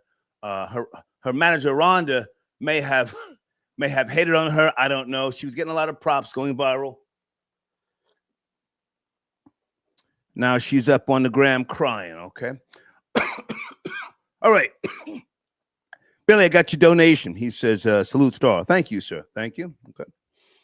All right, so we're going to get back to the bullshit with Lil Nas X. But for some reason, I had started playing some of these videos about Black pioneers. Do you guys want to keep going in that direction, or should we just get back to Lil Nas X butt-ass naked in LA? Yes, no, maybe? King Simon, are you out there, sir? King Simon. I found a video that I think might be of interest to some of you, right? Do you know who America's first Black flight attendant was? Now, I used to see this woman on the subway in New York City in the 80s. Carol Taylor. And I don't know if this video speaks about her in the 80s. This is more so when she was, hang on a second. This is more so about, her being the first black flight attendant. But she used to go hard in the paint. She had a son. I'm not sure if her son was killed by police or whether she just wrote something called the Little Black Book. I'll Google that in a second. But this is the first black flight attendant in America. Okay, I think this is worth playing. And then I will try to Google to see if her book is still available. She used to go hard in the paint on the subway with that little book, and she would hold it up and she would speak loud about protect your black babies. Here you go. Hey everyone, we're back. In today's episode of Our Black Journey, we are celebrating Ruth Carol Taylor. On this day, December 27th, 1931, the first black flight attendant, Ruth Carol Taylor, was born. The New York City resident attended college and originally became a nurse, stating that she only became interested. Well, I don't want this music. Well, what is this all about? No, get out of here with that music. Hold on, guys. I'm sorry. I thought that would have been a good video. Hold on. Here's another one. Ruth Carol, first black flight attendant.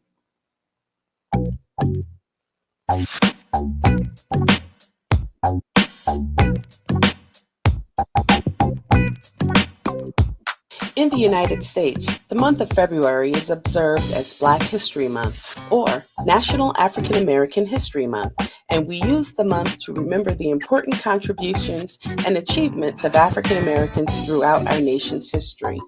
Today in Black History, Ruth Carol Taylor.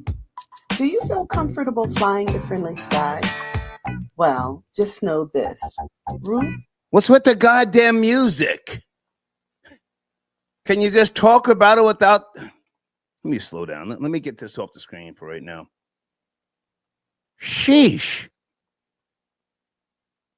Can somebody just talk about her without music?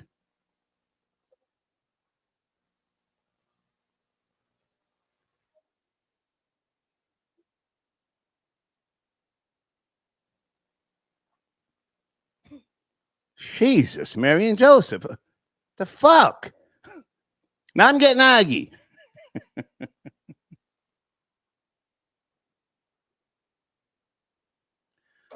I'm sorry, I can't find anything that doesn't have music. Carol Taylor, she purchased, pardon me. Carol Taylor, she published a book. Maybe King Simon can call in. If not, The Little Black Book, Black Survival Guide, America's first black flight attendant. You can do your own research if you care, okay? Area code 347, good afternoon. Who am I speaking to? 347. What's happening? This is Marquise, sir. Hey, man, good to hear Marquise Marrow. Good to hear from you. Greetings. Good to hear from you. Thank you for the opportunity. Absolutely. Let me get my email information on the screen. Okay, so for those who don't know, you are an artist. You've got a track called the new single, pardon me, Party Time, in my community section. How long have you been at this this particular journey? Because you and I have been emailing back and forth. Tell us about your journey, Marquise. Darn there since its conception. So I've been doing this for like over 40 years just for the love. Okay. And recently Jim Jones gave me an opportunity. I asked him how he felt like working with older artists because, you know, there's ageism in hip hop. And he said, well, music is music. So he said, if you serious, this is what we're going to do. So we spoke. I sent in a few songs. Okay. And maybe a month or two later, I had a contract with Vampire Life Records, which is his label, and Empire. Really? Yes. Okay. So yeah, so you know, I guess now it could be my time. I don't know. You know, like I said, I've been doing this forever. I ain't looking nothing for it. I ain't quit my job, but it's an opportunity. Yeah, I was gonna say, don't quit your job. Okay, so nah, man. The new single is called "Party Time." It's in my community section. You've got some good feedback on this as well. Now, you're from the New York Tri-State. You want to be specific? Which area, borough? Well, I'm from the Bronx, but I live in Harlem. Okay. But I represent Rockland County and Mount Vernon too. I'm from everywhere. Okay. So this is for the love, as you said. And did you go through anything in particular to reach this certain point? Anything that you want to share with us? The penitentiary? Oh, nah. Don't start no trouble. But you know, I toured with the Zulu Nation. Okay. You know, I just been doing this forever, and I just, you know, through the grace of God, I happened to meet Jim, and I asked him, and you know, the rest is history. Okay. And you know, it's for the love when you've been doing something for 45 years and ain't made $1,000 yet. So you know it's love. I would say so. So do you have an album coming out? An EP? What is next for you, Marquise? Yes. Well, I have two. I have this song, Party Time, and I have another one called The Weekend that's out on all platforms, Amazon, Apple, all of that. And I have a new single coming out. I recorded on the 6th, so everything is on Vampire Life Records and Empire. You can find my songs on all platforms. It's called Party Time and Weekend. Okay. Well, look, man, I'm glad that you decided to tap in. We've been emailing back and forth. So now, do you have any plans to go on the road, or are you going to pretty much keep it local? Because you said, you know, you're talking about ageism. Can you speak to both of those things? Yeah. Well, to answer the first question, I'm doing shows. You know, I'm doing a show this Saturday in Waterbury, Connecticut, with Howard Hewitt, Peter Guns, Keith Murray, in the voice of the Intruders. As you know, the Intruders is an old school group from our parents' time. Of course. Yeah. Of course. And so and one thing the label said, they said I got a lot of work to do, you know, so I'm just doing the work. Every time I do a show and get a flyer, I send it to them to let them know I'm not just saying, I'm doing. Yeah. And they said, just keep working. You know, my time will come.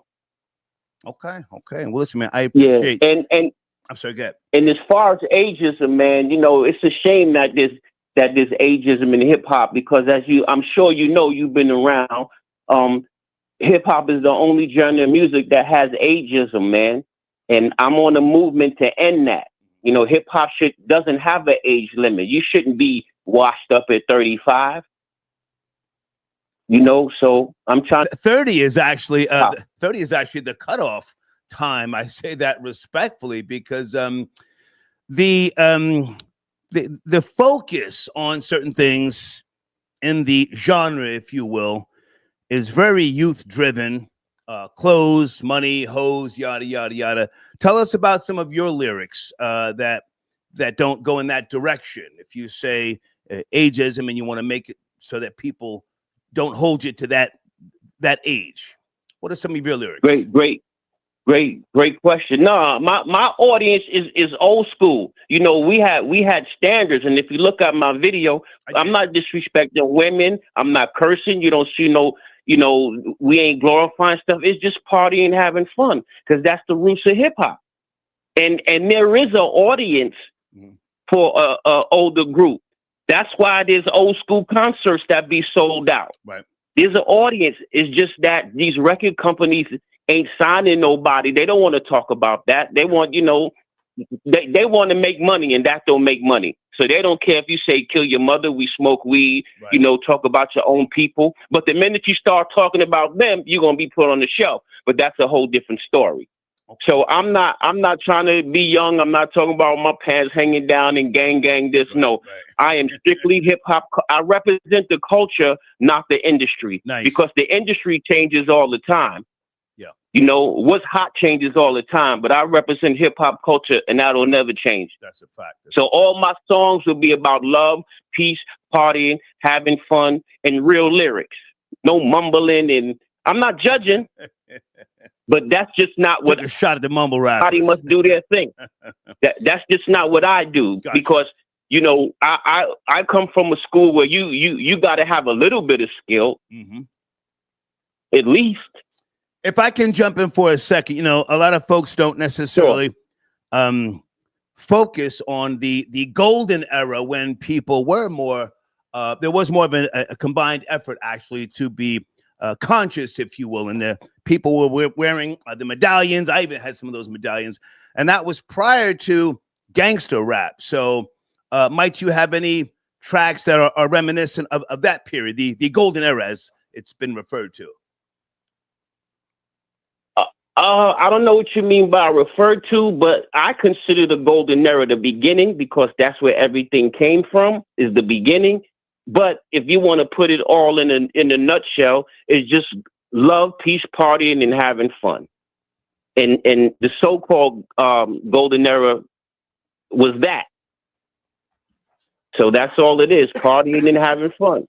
Well, sometimes they refer to it as the golden age as well. And I'm not trying to say that you're not, you know, in tune with that. I'm just saying, is what you're doing kind of reminiscent to that particular period when you had to have some skills and it was very, very competitive, and many of the groups were very different. You had Long Island, you had De La Soul, you had Public Enemy as well, you had Big Daddy Kane, you had many groups. You had Cool G Rap and Eric B and Rakim.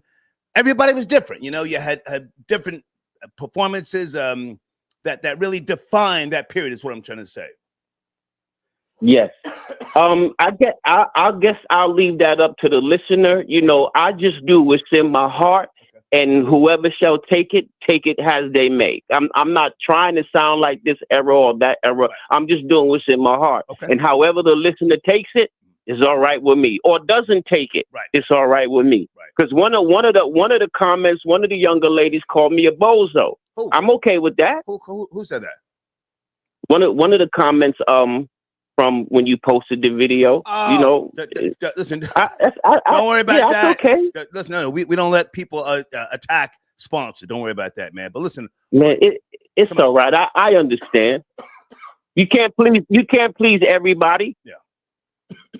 You're gonna have haters regardless. But listen, man, I appreciate you calling in, and Party Time is the new single. Keep me posted so we can rotate in the community section.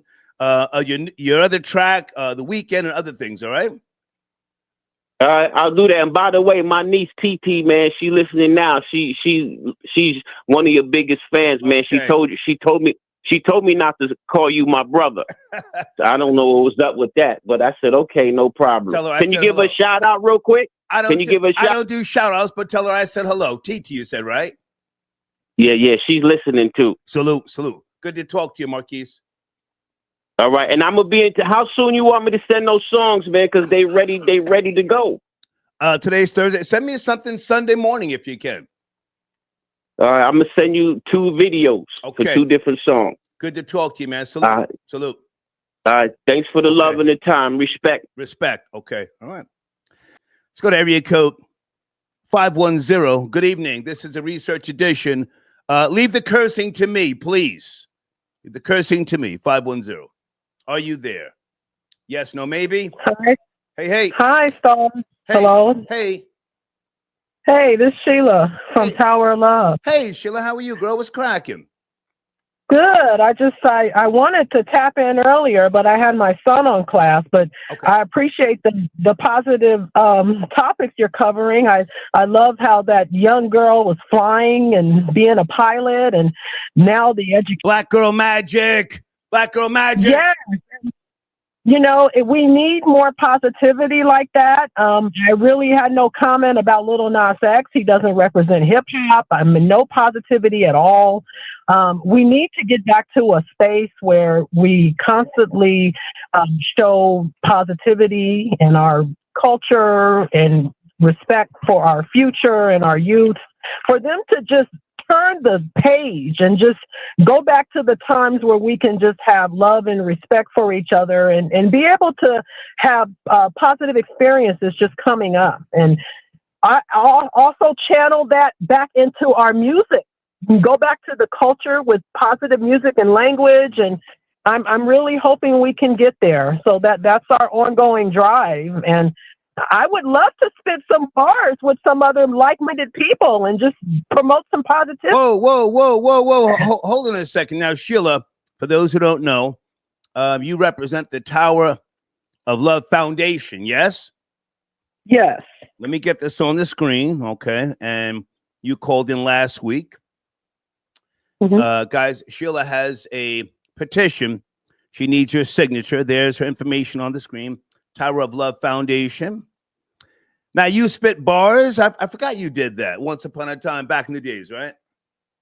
Yeah, I do. And just, teaching my son keyboard has kind of drove me back out there to really just try to get back into, positivity. And we've been doing this for decades, but for 10 years with the schools. And so, yeah, the goal is ongoing for our kids to be in the most loving space. And with the music and arts funding that's allowable through the country in many districts, they're just giving too much money away. And our kids aren't being provided the opportunities that they need to best learn and get better. And, that's our constant fight and drive. Okay. Well, listen, I appreciate you. How's the signatures on the petition going? And guys, in my community section, you can find Sheila's Tower of Love Foundation petition. How's it going, the petition? We've had a few people that promoted and, donated to change.org. So I think we've gotten about 120 since last week. Nice. Our next goal is 1,500 for the number of signatures. So we're still pushing along. We haven't had our first board meeting of the year yet, but that's coming up. And so I'm trying to find a way to get back into the petition because I had some volunteers helping me and try to update it when the next board meeting comes up so people know, when to go and call in and possibly post comments online in support of music and arts. But we're still trying to fight. So I don't want to put you on the spot. When do you want to spit some bars? Now or the next time? I can do it at any time. Whoa. Well, go ahead. You have the floor. I'll sit back. This is Sheila from Tower of Love. Let's see. Well, I don't kind of got my son trying to distract me here, but let's see. Well, I can try. You want to do it next time? You don't have to do it now. It's just I can say a few lines. Let's see. Okay. Let's see. Okay. The compassion and mercy stay thirsty in his words and repent. No time should be spent but following his hint. And the voices give choices on the right path to go. So reap what you sow as the water steady flow. So grow in his word and move on what's heard. Can't be stripped of my blessings, not heeding to his lessons. No time for second guessing. It's no turning back. Staying locked in while keeping the pen flowing. So get ready. The hits are getting heavy, so no time to get petty. Rock steady and don't ease up now because the word turn is near in your ear, but no fear, keeping him near with good cheer. He'll always steer me in the right direction without sorrow while he longs for me to follow. He says the choice is up to you to be true. There's blessings in obedience, but you just have to receive it. But don't stop believing it or you'll just get the worst of it. Just search for him to keep doing right and following the light. Heed and take things.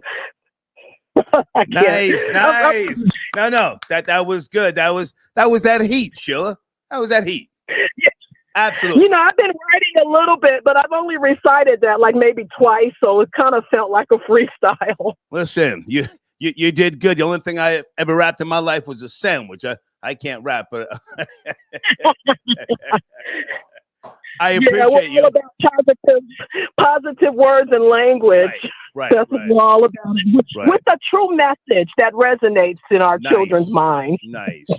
Hey, Sheila, I appreciate you. And that banner, it's okay to use. I think it was revised. Let me just double check.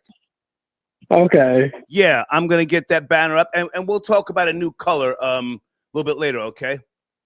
Okay, I appreciate it. Thank you, everybody. Thank you, Sheila. Thank you so much. Have a good one. Okay, bye. Sheila tapping in. Okay. All right, back to Lil Nas X hustling Badussi. Allegedly, I don't know what he's doing. Maybe some type of rollout or something. Uh-oh. The white Denzel tapping in Thursday evening. Yo. White boy Rory. White Denzel with the OG Kush. What's up? What's cracking, man? What's going on with you? Everything's good. Yo, I seen the Lil Nas X video. I think that was just fake, you know, an obvious fake. Okay. Not even a good fake. Okay. You know, his homeboys over there, just videotaping it and laughing. Right. He don't seem one bit concerned about him. Right. You know, if he was overdosing, he don't seem one bit concerned about him if the cops are going to show up. You know, it was so, you know. Yeah. It's just like, but once hip hop went down south, that was it. You know, hip hop lost its culture once it went down south. You know, it took on a lot of different variants down there. The biggest thing is gay and zesty. Once you go below the Mason-Dixon line, you know, whether it's not a color thing, the white and black dudes is gay. Okay. You know, you remember a higher percentage of them are zesty and gay. You remember Deliverance, the movie Deliverance? And Burt Reynolds and what was the other guy's name? Yeah. Burt Reynolds, when the city folk went down there on a trip, and all those backwoods rednecks down south were on butt time. Right. Well, it's the same thing with the brothers. If you go to prison down south, they all booty bandits, openly gay, open gay relationships down south. That doesn't really happen up here, up in New York. What? You know, as far as hiding it or pretending to be tough or something like that, you know. It got ruined. Hip hop culture got ruined once it went down south, especially, but even in the West Coast, they ruined it too. You know, they dumbed down hip hop so bad. I mean, you know, some of the worst hip hop I've ever heard in my life is the Chicano rap, the Mexicans. Okay. They are just terrible. They don't even rhyme. You know, they just say the dumbest stuff. I mean, the stuff they say, it's like the guys in England rapping. You ever hear the guys in England rapping? Yeah. You know, it don't flow. You know what I mean? Like it's so. I will say this: I like UK beats because the New York drill rappers use a lot of UK beats. I like those beats from the UK. I like the beats too. Yeah. I like as they call it, garage. I like jungle. Okay. I like deep house. I'll give it to them on the beats, but they need to stay off the mic, man. You know, because it don't sound right. You know, and like I said, down south brought a whole different element to hip hop, and what they contributed most was homosexuality, and brought the culture down. You know, and they dumbed it down. I mean, you know. Back in the day, before it went down south. Well, hang on a second, Rory. I hear you talking, and I'm going to jump in. Let me give you a little pushback and see what you have to say about this. You know, New York hip-hop, as we know it, the foundation, which came out of the South, that's a fact. It got its legs by way of disco music. When you look at Zulu Nation, Soul Sonic Force, all those leather with stud bracelets, and when you look at Grandmaster Flash and the Furious Five, spandex, and boots, perms. That's the foundation of New York hip hop. It came out of the disco, Studio 54. Hip hop has always been gay. Always. Yes. That's a fact. I used to talk about Banji Boys when I was on the microphone. And prior to me talking about that, nobody was doing articles on Banji Boys, but it was known. I'm not saying I'm the founder of that word. But New York hip hop has always been gay. It has suppressed it. And then with the emergence of Run DMC and others, you know, and the B-boy stance, that's when it tried to separate from its gay roots. But again, Zulu Nation, Grandmaster Flash, and I fuck with all those guys, great guys, but they were dressing in disco gay fashion, Village People, and all that goofy shit, right? Yes. Right. So you can blame the South all you want to, but all that Fosse boy shit came from up north. Go ahead. Well, I will say, yes, and you know, you're a hip hop historian. You're older than me, man. So you know, I wasn't around during those times, but I will say most of those black guys are either first generation from down south, or they came from down south and they were transplants to New York. They were born down south as children, you know? No, they were born up in the Bronx. I don't know about that. I do. Yeah, they were born in the South Bronx, first generation, and they were wearing all that. You know, I'm gonna say disco attire. I'm not gonna say too much with regards to trying to hate on them, but they were wearing that stuff. If you look at those old Grandmaster Flash and Furious 5 albums, come on, man, spandex and boots and all that shit, man, come on. Yeah, I know the music, but I wasn't around back then, so you know, like the first hip hop song I ever heard that I remember was Slick Rick and Dougie Fresh, Lottie Dottie. That wasn't the origins. That wasn't the origins. No, it wasn't. So I wasn't around back there when they was wearing the you know, the perms and the tight jeans. You know, I wasn't around back then. You know, so you have Apache, jump on it. Oh, that type of shit. Come on. No, I'm not saying you're definitely right. But from my perspective, it didn't get really flamboyant until it went down south.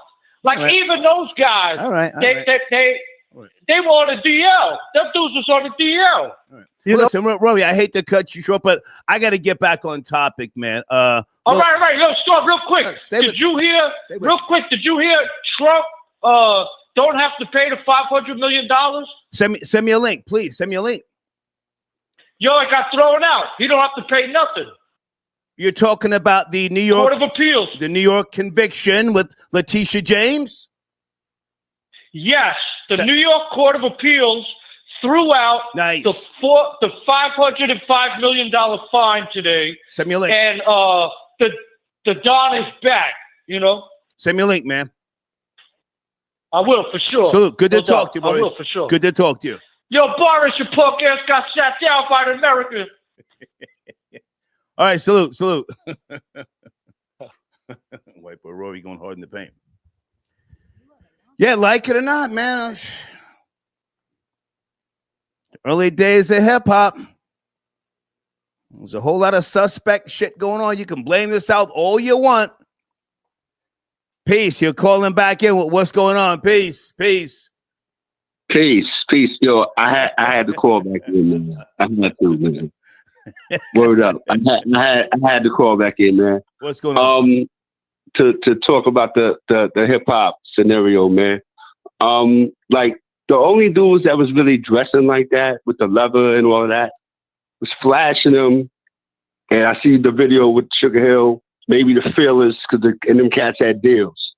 So all the cats that was really, when you talk about the umbrella of hip hop, they wasn't dressing like that because we couldn't afford it, right? So for me, you're right. Not disputing that fact, Star, what you talking about, dead right, my guy. Absolutely. But not everybody in hip hop was dressing like that. Because first of all, you couldn't afford it.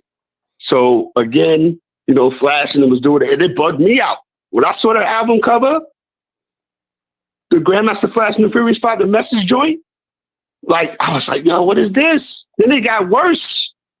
With the leather jackets, and they had to join in front of the Rolls Royce and all that. Then they had to join in the pocket garage with the baseball bats and all that, with the leather and the spandex and the straightening hair and all. I'm going to let you talk, and then I will come in after you. I'm coming after you. Go ahead. Yeah, but all I wanted to say is that the cats that, that wasn't on that particular level at that particular time, they was rocking the Taylor jeans, Lee suits, Wallaby Clarks, type of things like that. But that other stuff that they was doing, I don't know, was outside of Flash and what you were showing with Sugar Hill and maybe Fearless, because I got a couple of pictures of them with the leather joints on or whatever the case may be. Fearless 4, to be precise. I was there. Fearless 4. Robin? Fearless 4. Yeah, Fearless 4. Yes, sir. Yes. Come on. Yes. And again, those are like the only ones that kind of like stick out and I remember. So again, it wasn't, and all the people from throughout the 5 boroughs and Jersey and Connecticut or whatever, I don't remember, man, not, people dressing like that because they couldn't afford that. And that's all. I mean, the flash you got was you had the sheepskin with the Russian hat in the wintertime and all that. You was doing your thing. But as far as being on stage and performing with all that on, that's flashing them. And they was trying to dress like the rock dudes. Okay, I'm going to respond. Yeah. Uh-huh. I played, and listen, not that I'm a know-it-all, but you see, again, I worked at WEA. But you was there. Hang on. I worked at WEA, Warner Electra Atlantic, for a decade. So it was my job to promote Super Level C, Casanova Rudd, everything from Cold Chillin', everything that came through Warner Brothers, Cool G Rap, and all of this. I had to know so that when I'm on the phone talking to people from Maine down to Florida, I had to know. So, but I'm not claiming to be a know-it-all. Apache came out in 1979. I just played the video. Right. So, yes, sir. Africa Bambaataa, hold on. Africa Bambaataa, Zulu Nation, rock to the planet rock. You see, it wasn't just Flash. Right. It wasn't just the disco era that influenced the pioneers. They toured the world. You were in Brooklyn, sir, with all due respect. I'm talking about the pioneers that toured the world. All that B-boy stand shit with the leather pants and the shell toes came out with Run DMC. And what year? That's a question. 84. But again, Brooklyn stand up, rest in peace, Jam Master Jay, because if it wasn't for Jay, they would have been wearing plaid pants and all that craziness. Jay was left hand. You're not listening to me.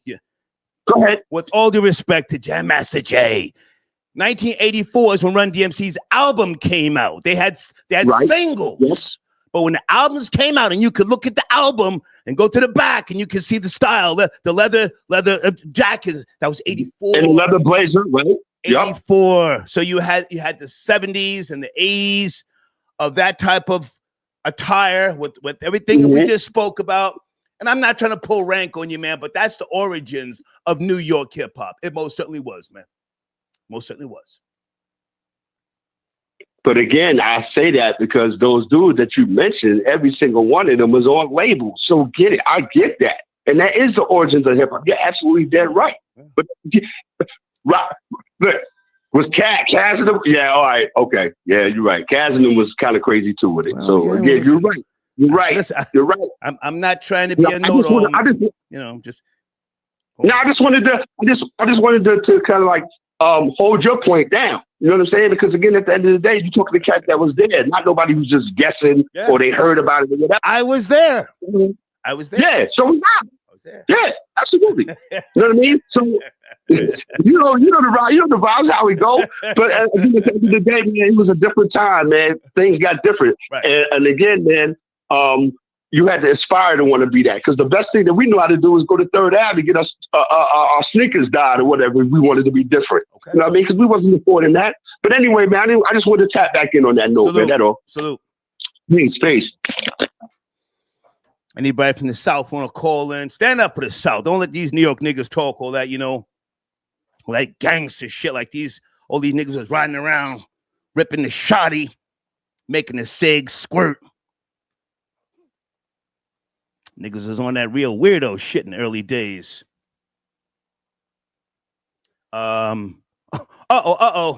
Wait a minute. There you are, King Simon. This has been an extended research edition. King Simon, how are you, sir? Yes, sir. Yes, they were. Yes, sir. How you doing, sir? They were on that weirdo stuff. They was on the weirdo stuff. Because, they were trying to mimic. You know, they were trying to mimic P Funk and all of them back in the day. Let's not front. And remember, my cousin on my father's side is Grace Jones, and my other cousin on my mother's side is Susie Q, the disco diva. My goodness! I've seen all of that madness. I've seen all of that madness. Grace Jones, pull up to my bumper, baby. And you know they was dressed well. Cause remember, some of those guys was wearing high boots too, just like Grace. Yeah. So yeah, they was doing that weirdo stuff for real. So yes, thanks to Run DMC that came in '84 and started doing what they had to do. But I think people really need to give Run DMC more credit than what they get, because that was the shift. That was the shift. Exactly. Yeah. That was the shift. Exactly. Because remember, what clubs was out there? The Gay Rods, Bentley. I mean, not before Bentley's. What was the other color? Zanzibar and Jersey. Zanzibars. And don't forget Studio 54, sir. Don't forget Studio 54. What about the Old Savoy? The Old Savoy. Yes, and Danceteria. Danceteria. People forget those. The Peppermint Lounge. So the Peppermint Lounge. That's right. That's right. So the Red Parrot. Yeah. The Red Parrot. Exactly. All of them clubs, man. So you know. All right. Man. So thank goodness. Simon, I don't want to spend too much time on this because my main focus is actually Lil Nas X, man. But great to hear from you. Carol Taylor. We've spoken about her before. Oh yeah. Is her book still available, or is it out of print? I don't know. I would have to find out if her son is still selling it, because I still have the book. I remember sending you an email with a picture of the book, but I don't. I still have a book, but I miss Carol. I bought like 12 of them and gave them away at reggae concerts back in the day. Yeah. So I know what it is. Yeah. But all right, no problem, Star. Take care. All right? Salute. Yes, sir. Good. I'm going to take Evelyn's call. Then I have to take another break. I have to. I'm doing a lot right here, right now. Hey, Evelyn, how are you, darling? Good to hear. Okay, her phone dropped out. Evelyn, is that you? Evelyn? Yeah, it's me. Hey, Evelyn. Can you hear me? I can hear you loud and clear. How are you? I'm all right. How you doing, Star? You know I just had to call in. Come on. It's so much money in the LBC. Hey, I know Rory not talking about we brung hip hop down to nothing. What is he talking about? Well, Rory reps New York hip hop, and I appreciate that about him. But he did admit he wasn't there during the early formative years, you know, and I just can't sit here and act like, you know, the South brought all that zesty shit into hip hop, because it didn't. That came out of New York, the Bronx, to be precise. Okay. The Bronx. Okay, well, if you go from the top of California, which that's where E40 and them is at, and you come all the way on down here where I'm at, down to Long Beach, I don't think you're going to find no videos. Right. Nobody wearing nothing that look like African Bombada. Right. And none of that. I don't think you can find one. Right. If it is, I've never seen it. Yeah. And me and you are almost... Salute to E40, Sprinkle Me, and Sugar T. Right. But they wasn't dressed up in no dresses. Sugar T didn't even have on a dress. That's a whole fact. Now, but I just wanted to call in and say that, you know, I can't let that go by. Talking about we ruined it. We ruined what? We didn't ruin nothing. All of that. I will say this though, man, Evelyn, we didn't ruin nothing. Evelyn, I will say this. The origins of Dr. Dre, World Class Wrecking Crew. Now he was on some zesty shit before Eazy-E snatched him up as a producer. Dr. Dre, he had on the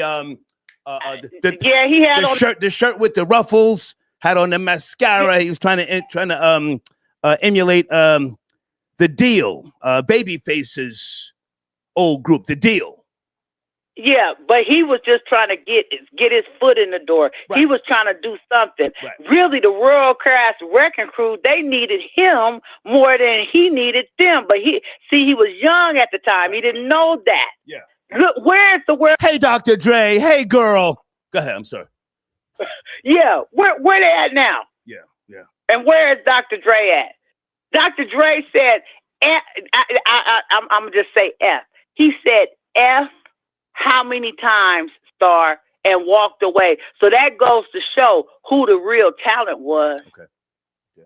Walked away with nothing. And Evelyn, I hate to cut short. I have to take a break. I got to go cut the AC on, get some water. Go ahead. I just had to stand up for my city. Thank you, darling. Thank you so much. Thank you. All right. Okay. Bye-bye. Okay. Hold on a second.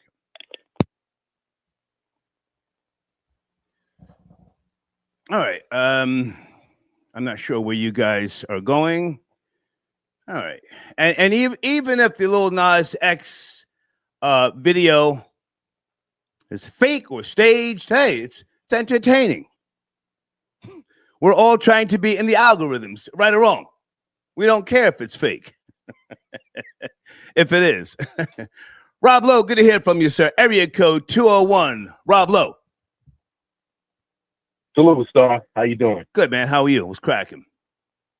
All right. No, I just wanted to, I'm not going at none of your callers, but that whole thing, like California didn't have no, like them perms. Them perms was ridiculous. Come on. The lip gloss, looking like you got a facial, and with that long hair staring into the camera like that. I'm glad somebody said Dr. Dre, because I called up as soon as she said that they didn't have none of that zesty stuff. But not necessarily to defend New York, even though that's where I'm from. Okay. But a lot of them styles were born out of poverty and emulating the funkadelic singers, the funk singers, the Gary Scheider, the Bootsy Collins, Bernie Worrell, the Feathers, Cordell Monsoon, Jerome Braley, Fuzzy Haskins, the fingerless gloves and all of that stuff. Yeah, all of that.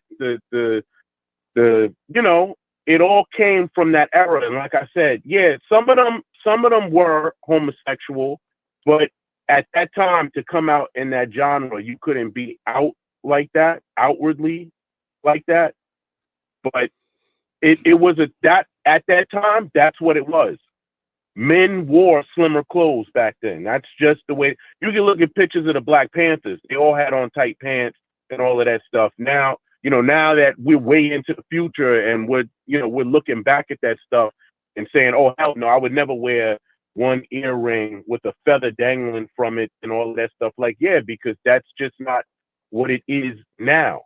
But listen, like you said, 84, Run DMC came out, and that shifted that style. Like, you didn't see anybody, I don't think you saw anybody wearing that stuff after Run DMC. LL Cool J came out.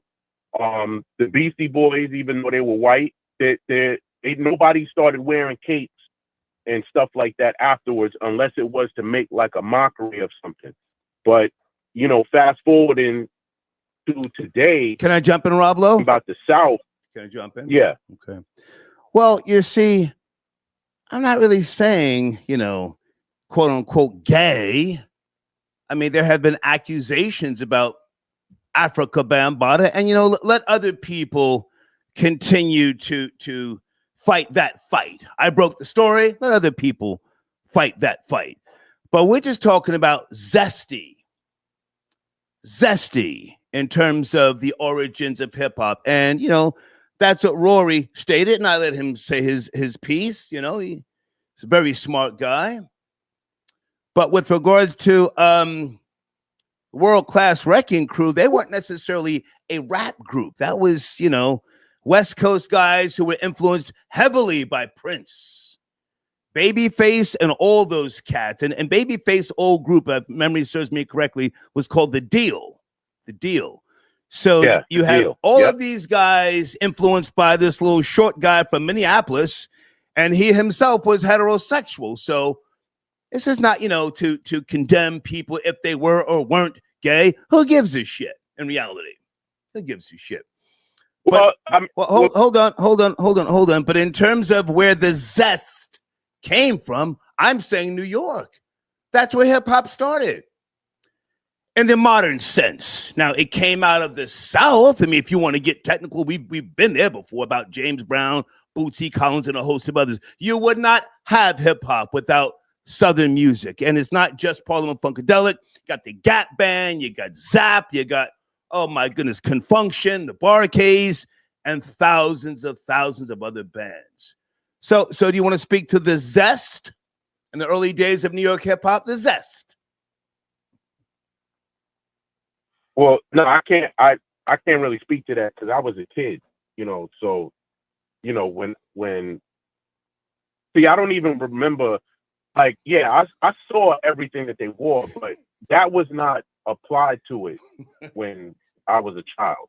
Right. So, but I don't agree that it came from the South or the South took the music down. I don't agree with that. No, but the South, like they were wearing feathers.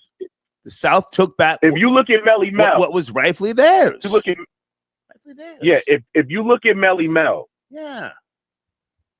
If you look at him, he looked just like Prince with a pair of glasses on. I mean, not now because he got a whole, he's lifting weights and all that other stuff. But listen, Melly Mel's a good guy, man, but he just got his teeth fixed in the last 5 years. Let's not get crazy saying he looked like Prince. Prince. Salute like Prince. Come on. Listen, I'm not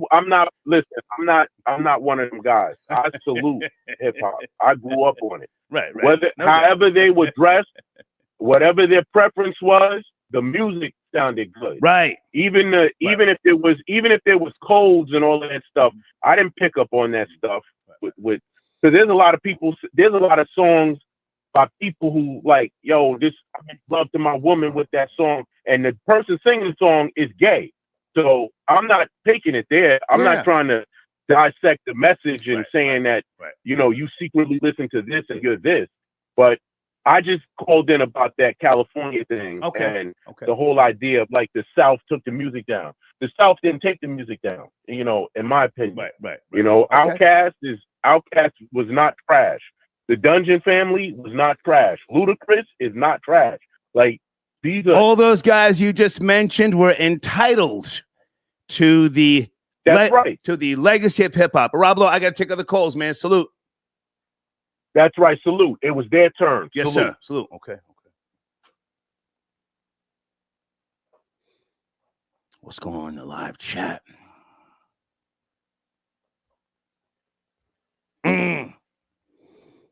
Yeah. I'm from New Jersey. You heard me? Oh, somebody from New York. Your feelings are hurt. Why? You don't like the truth? Truth hurts. Don't be mad. Don't be mad about the truth. That's what Star brought to hip hop radio, objectivity. I'm not even trying to, pop my collar. Many people have said that. Research still says that. Research. Objectivity. Truth hurts. You're from New York. Somebody's real mad. Oh, you be kicking dirt on New York. No, I tell the truth. Niggas was zest monsters back in the day. Yeah, he'd be up in the fever. Niggas standing around with dripping wet Jerry curls and eyeliner, get up on stage and spit some bars.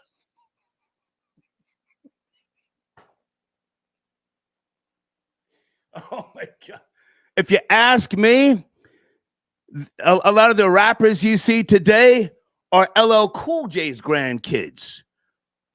Anybody in the live chat think that LL Cool J had more of a impression on the young people today than Run DMC? Run DMC lit the fuse. Yes, they lit the fuse. But LL Cool J, when he was up on stage on what was that with Downtown Julie Brown, and he was pulling on her outfit, and he was standing there with no shirt on. I know that's going very far back. Anybody know what I'm talking about? LL Cool J. Oh, that nigga was arrogant.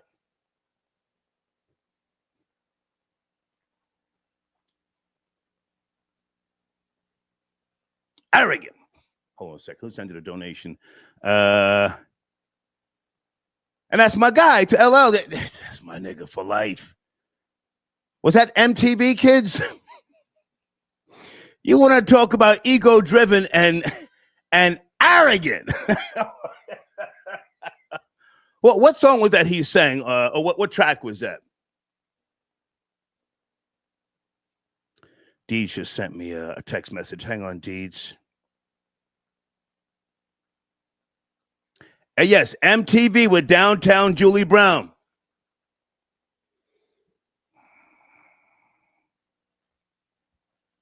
No, this was before Round the Way, girl. You don't know. Just say I don't know. He's there with no shirt on, pulling on Downtown Julie Brown. And there she was giggling.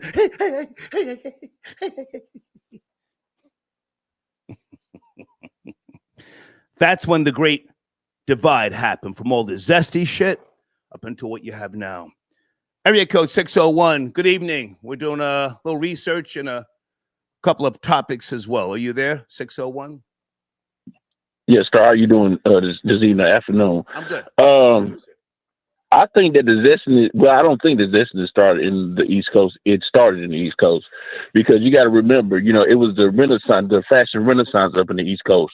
You had a lot of designers and stuff coming from overseas, coming to New York, showing off their fashions and stuff like that. So the zestiness started in the East Coast. But what happened was it moved towards the South because once all the New York people started moving to Atlanta, Florida, and stuff like that, it became more zesty, in my opinion. Okay. Well, now you're talking about generations later when the people started moving to Atlanta. At that point, the seeds in Atlanta were already, they already blossomed, and with all due respect, that's why you had Outkast and others, Andre 3000, who, took it to the next level. But do you remember when they first came out, Outkast? Yeah, Southern Playalistic. When they had the Kangos and stuff like that, it was Andre had a peasy head, right or wrong. He has a peasy head, nigga. Yeah, but also too, though, started before. Well, hang on a second, sir. Since you mentioned Atlanta, Andre 3000 was a peasy head, nigga. I mean, he didn't fry his shit until they started cracking, and and then he started wearing the white boots and the goggles like Gary Scheider from Parliament Funkadelic, right?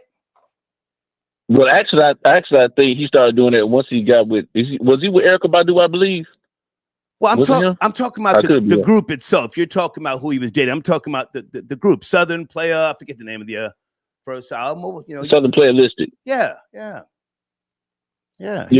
So, like I said, they were more street. They were more street Atlanta back then. But once, like I said, they started getting more commercialized and stuff like that. That's when the things started changing and stuff like that. Big Boy kind of stayed the same, but Andre kind of moved into a different level.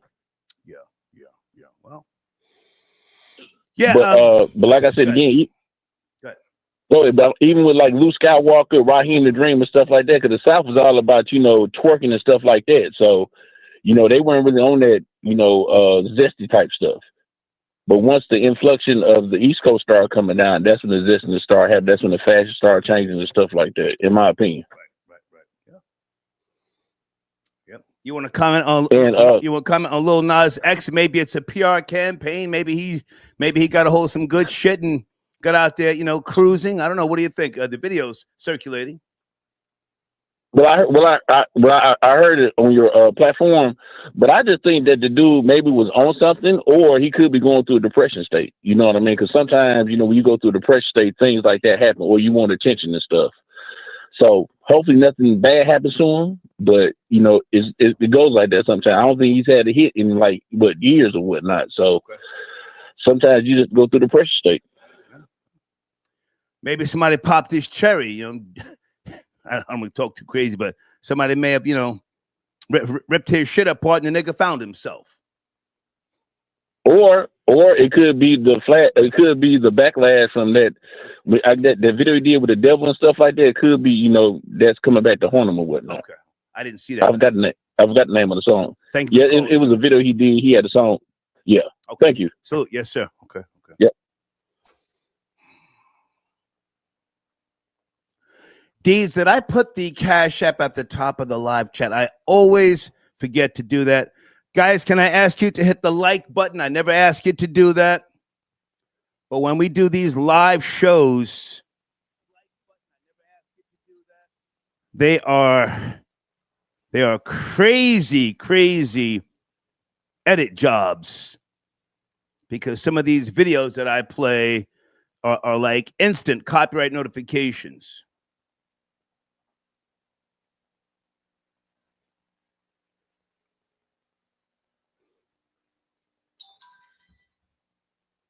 Okay.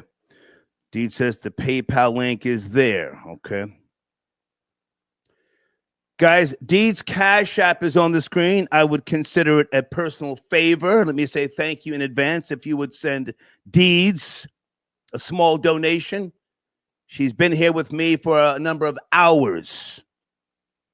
I pay Deeds, don't get it twisted, but it would be nice if you would send her a small donation to say thank you. Billy, I got your donation via Venmo. Thank you so much. Okay, they're talking crazy in the live chat. Hold on a second. Someone said, ATL niggas love getting they shit pushing. Do you know what I think is worse than young zesty niggas in the ATL? Old niggas from the north moving down to the ATL, going up in Magic City, trying to find a wife. Can I get an amen in the live chat? I think that's worse than young, zesty niggas in the Atlanta metro area. Old ass niggas pushing 60 or in their 60s, going up into Magic City looking for a fucking wife. If you don't take your old goofy ass home. And those are the niggas that get the goddamn DUIs. What are you trying to relive? Your 20s, your 30s? And on Fox 5, you hear about some of those old goofy niggas getting robbed or caught up in the goddamn motels over there in Lawrenceville, Duluth, and other places, driving out there to what they think is going to be a hotel, and then some YN pops up out of one of those Hellcats, pulls up the stick, and says, "Give me that chain, nigga, or else." Hang on a second. Area code 289. Are you there? 289. Doing a research. Hello. Good evening. Good afternoon, Star. Hey, who's this? This is Coach P. Are you sure, sir? Are you sure you hesitated when you tried to say your name? What's going on, man? Yeah, my first time calling. Just gonna work this out. But have you ever donated to the show, sir? Have you ever donated? Yes, I have. You're a liar. PayPal. You're a liar. I'm looking at your number. I've never seen a donation. You're a liar, sir. From PayPal. I'm looking at your information, not from this number and not from PayPal. You're a liar. So I've got a system here that tells me who I'm talking to. You've never sent a donation, sir. Okay, I can send you an email with my number in the PayPal receipts. I have. Why don't you do that? And everything. And I'll come back to you. Let's do that, and I'll come right back to you because we have a standard here. I'm gonna put you on hold. Okay. All right. Okay. Give a fuck about you calling from Canada. Talking about your first time calling. Area code 469. Good evening. Lil Nas X. Hustling Badussi. And cowboy boots. Allegedly. Are you there? Yeah, man. No real comments on Nas X. Not really trying to go there, man. I'm not into whatever he's doing. Come on. But Could I address this hip hop thing? Well, I don't even know how we got where we are. My friend, the white Denzel, called in, and somehow he was talking about the South and zesty niggas, and then I had to, pull out some receipts with regards to the zestiness that really came out of the North, the projects up in the Bronx. So, what do you want to say? Yeah, you got there through the potato farmer, trying to talk about knowing hip hop, right? But hip hop, those dudes were hanging out with Deborah Harry, right? In the little sus clubs, right? To get put on through Deborah Harry. All right, Fat Five Freddy, etc. But also, what about Basquiat, the little, the little darling child of the little graffiti movement that had already started in New York, hanging out with him, Andy Warhol. So the origins is already suspect, And then if people want to talk about the South, well, through UGK, Ghetto Boys, they started to put on, some street level stuff. Right. Take it to James Brown, Augusta, Georgia, the godfather of soul, but created breakbeats. He was rapping on records. So people want to talk about the origins, but they're not really going to look at Flash and those dudes dressing up like Indians. That's as close as some black people, not all, because some have their links to Native Americans, but all this, my grandmother's Blackfoot Cherokee and all this other stuff, we ain't really, that's as close as they're going to get is that Apache video where they was wearing them little Native American outfits, jumping up and down, talking about jump on it. I don't know what that's about. So I'm just addressing that, and then the potato head wants to talk about. Well, hang on a second, sir. I mean, you and Rory can have your own conversation. To be To be precise, Deborah Harry, for those who don't know, she came out of the group Blondie, and yes, sir. Fab Five Freddy, salute to him, a pioneer, an architect, yes, a matador. Yes. But now graffiti did not come out of the Bronx. It did not come out of Brooklyn. It did not come out of Queens. It did not come out of Staten Island.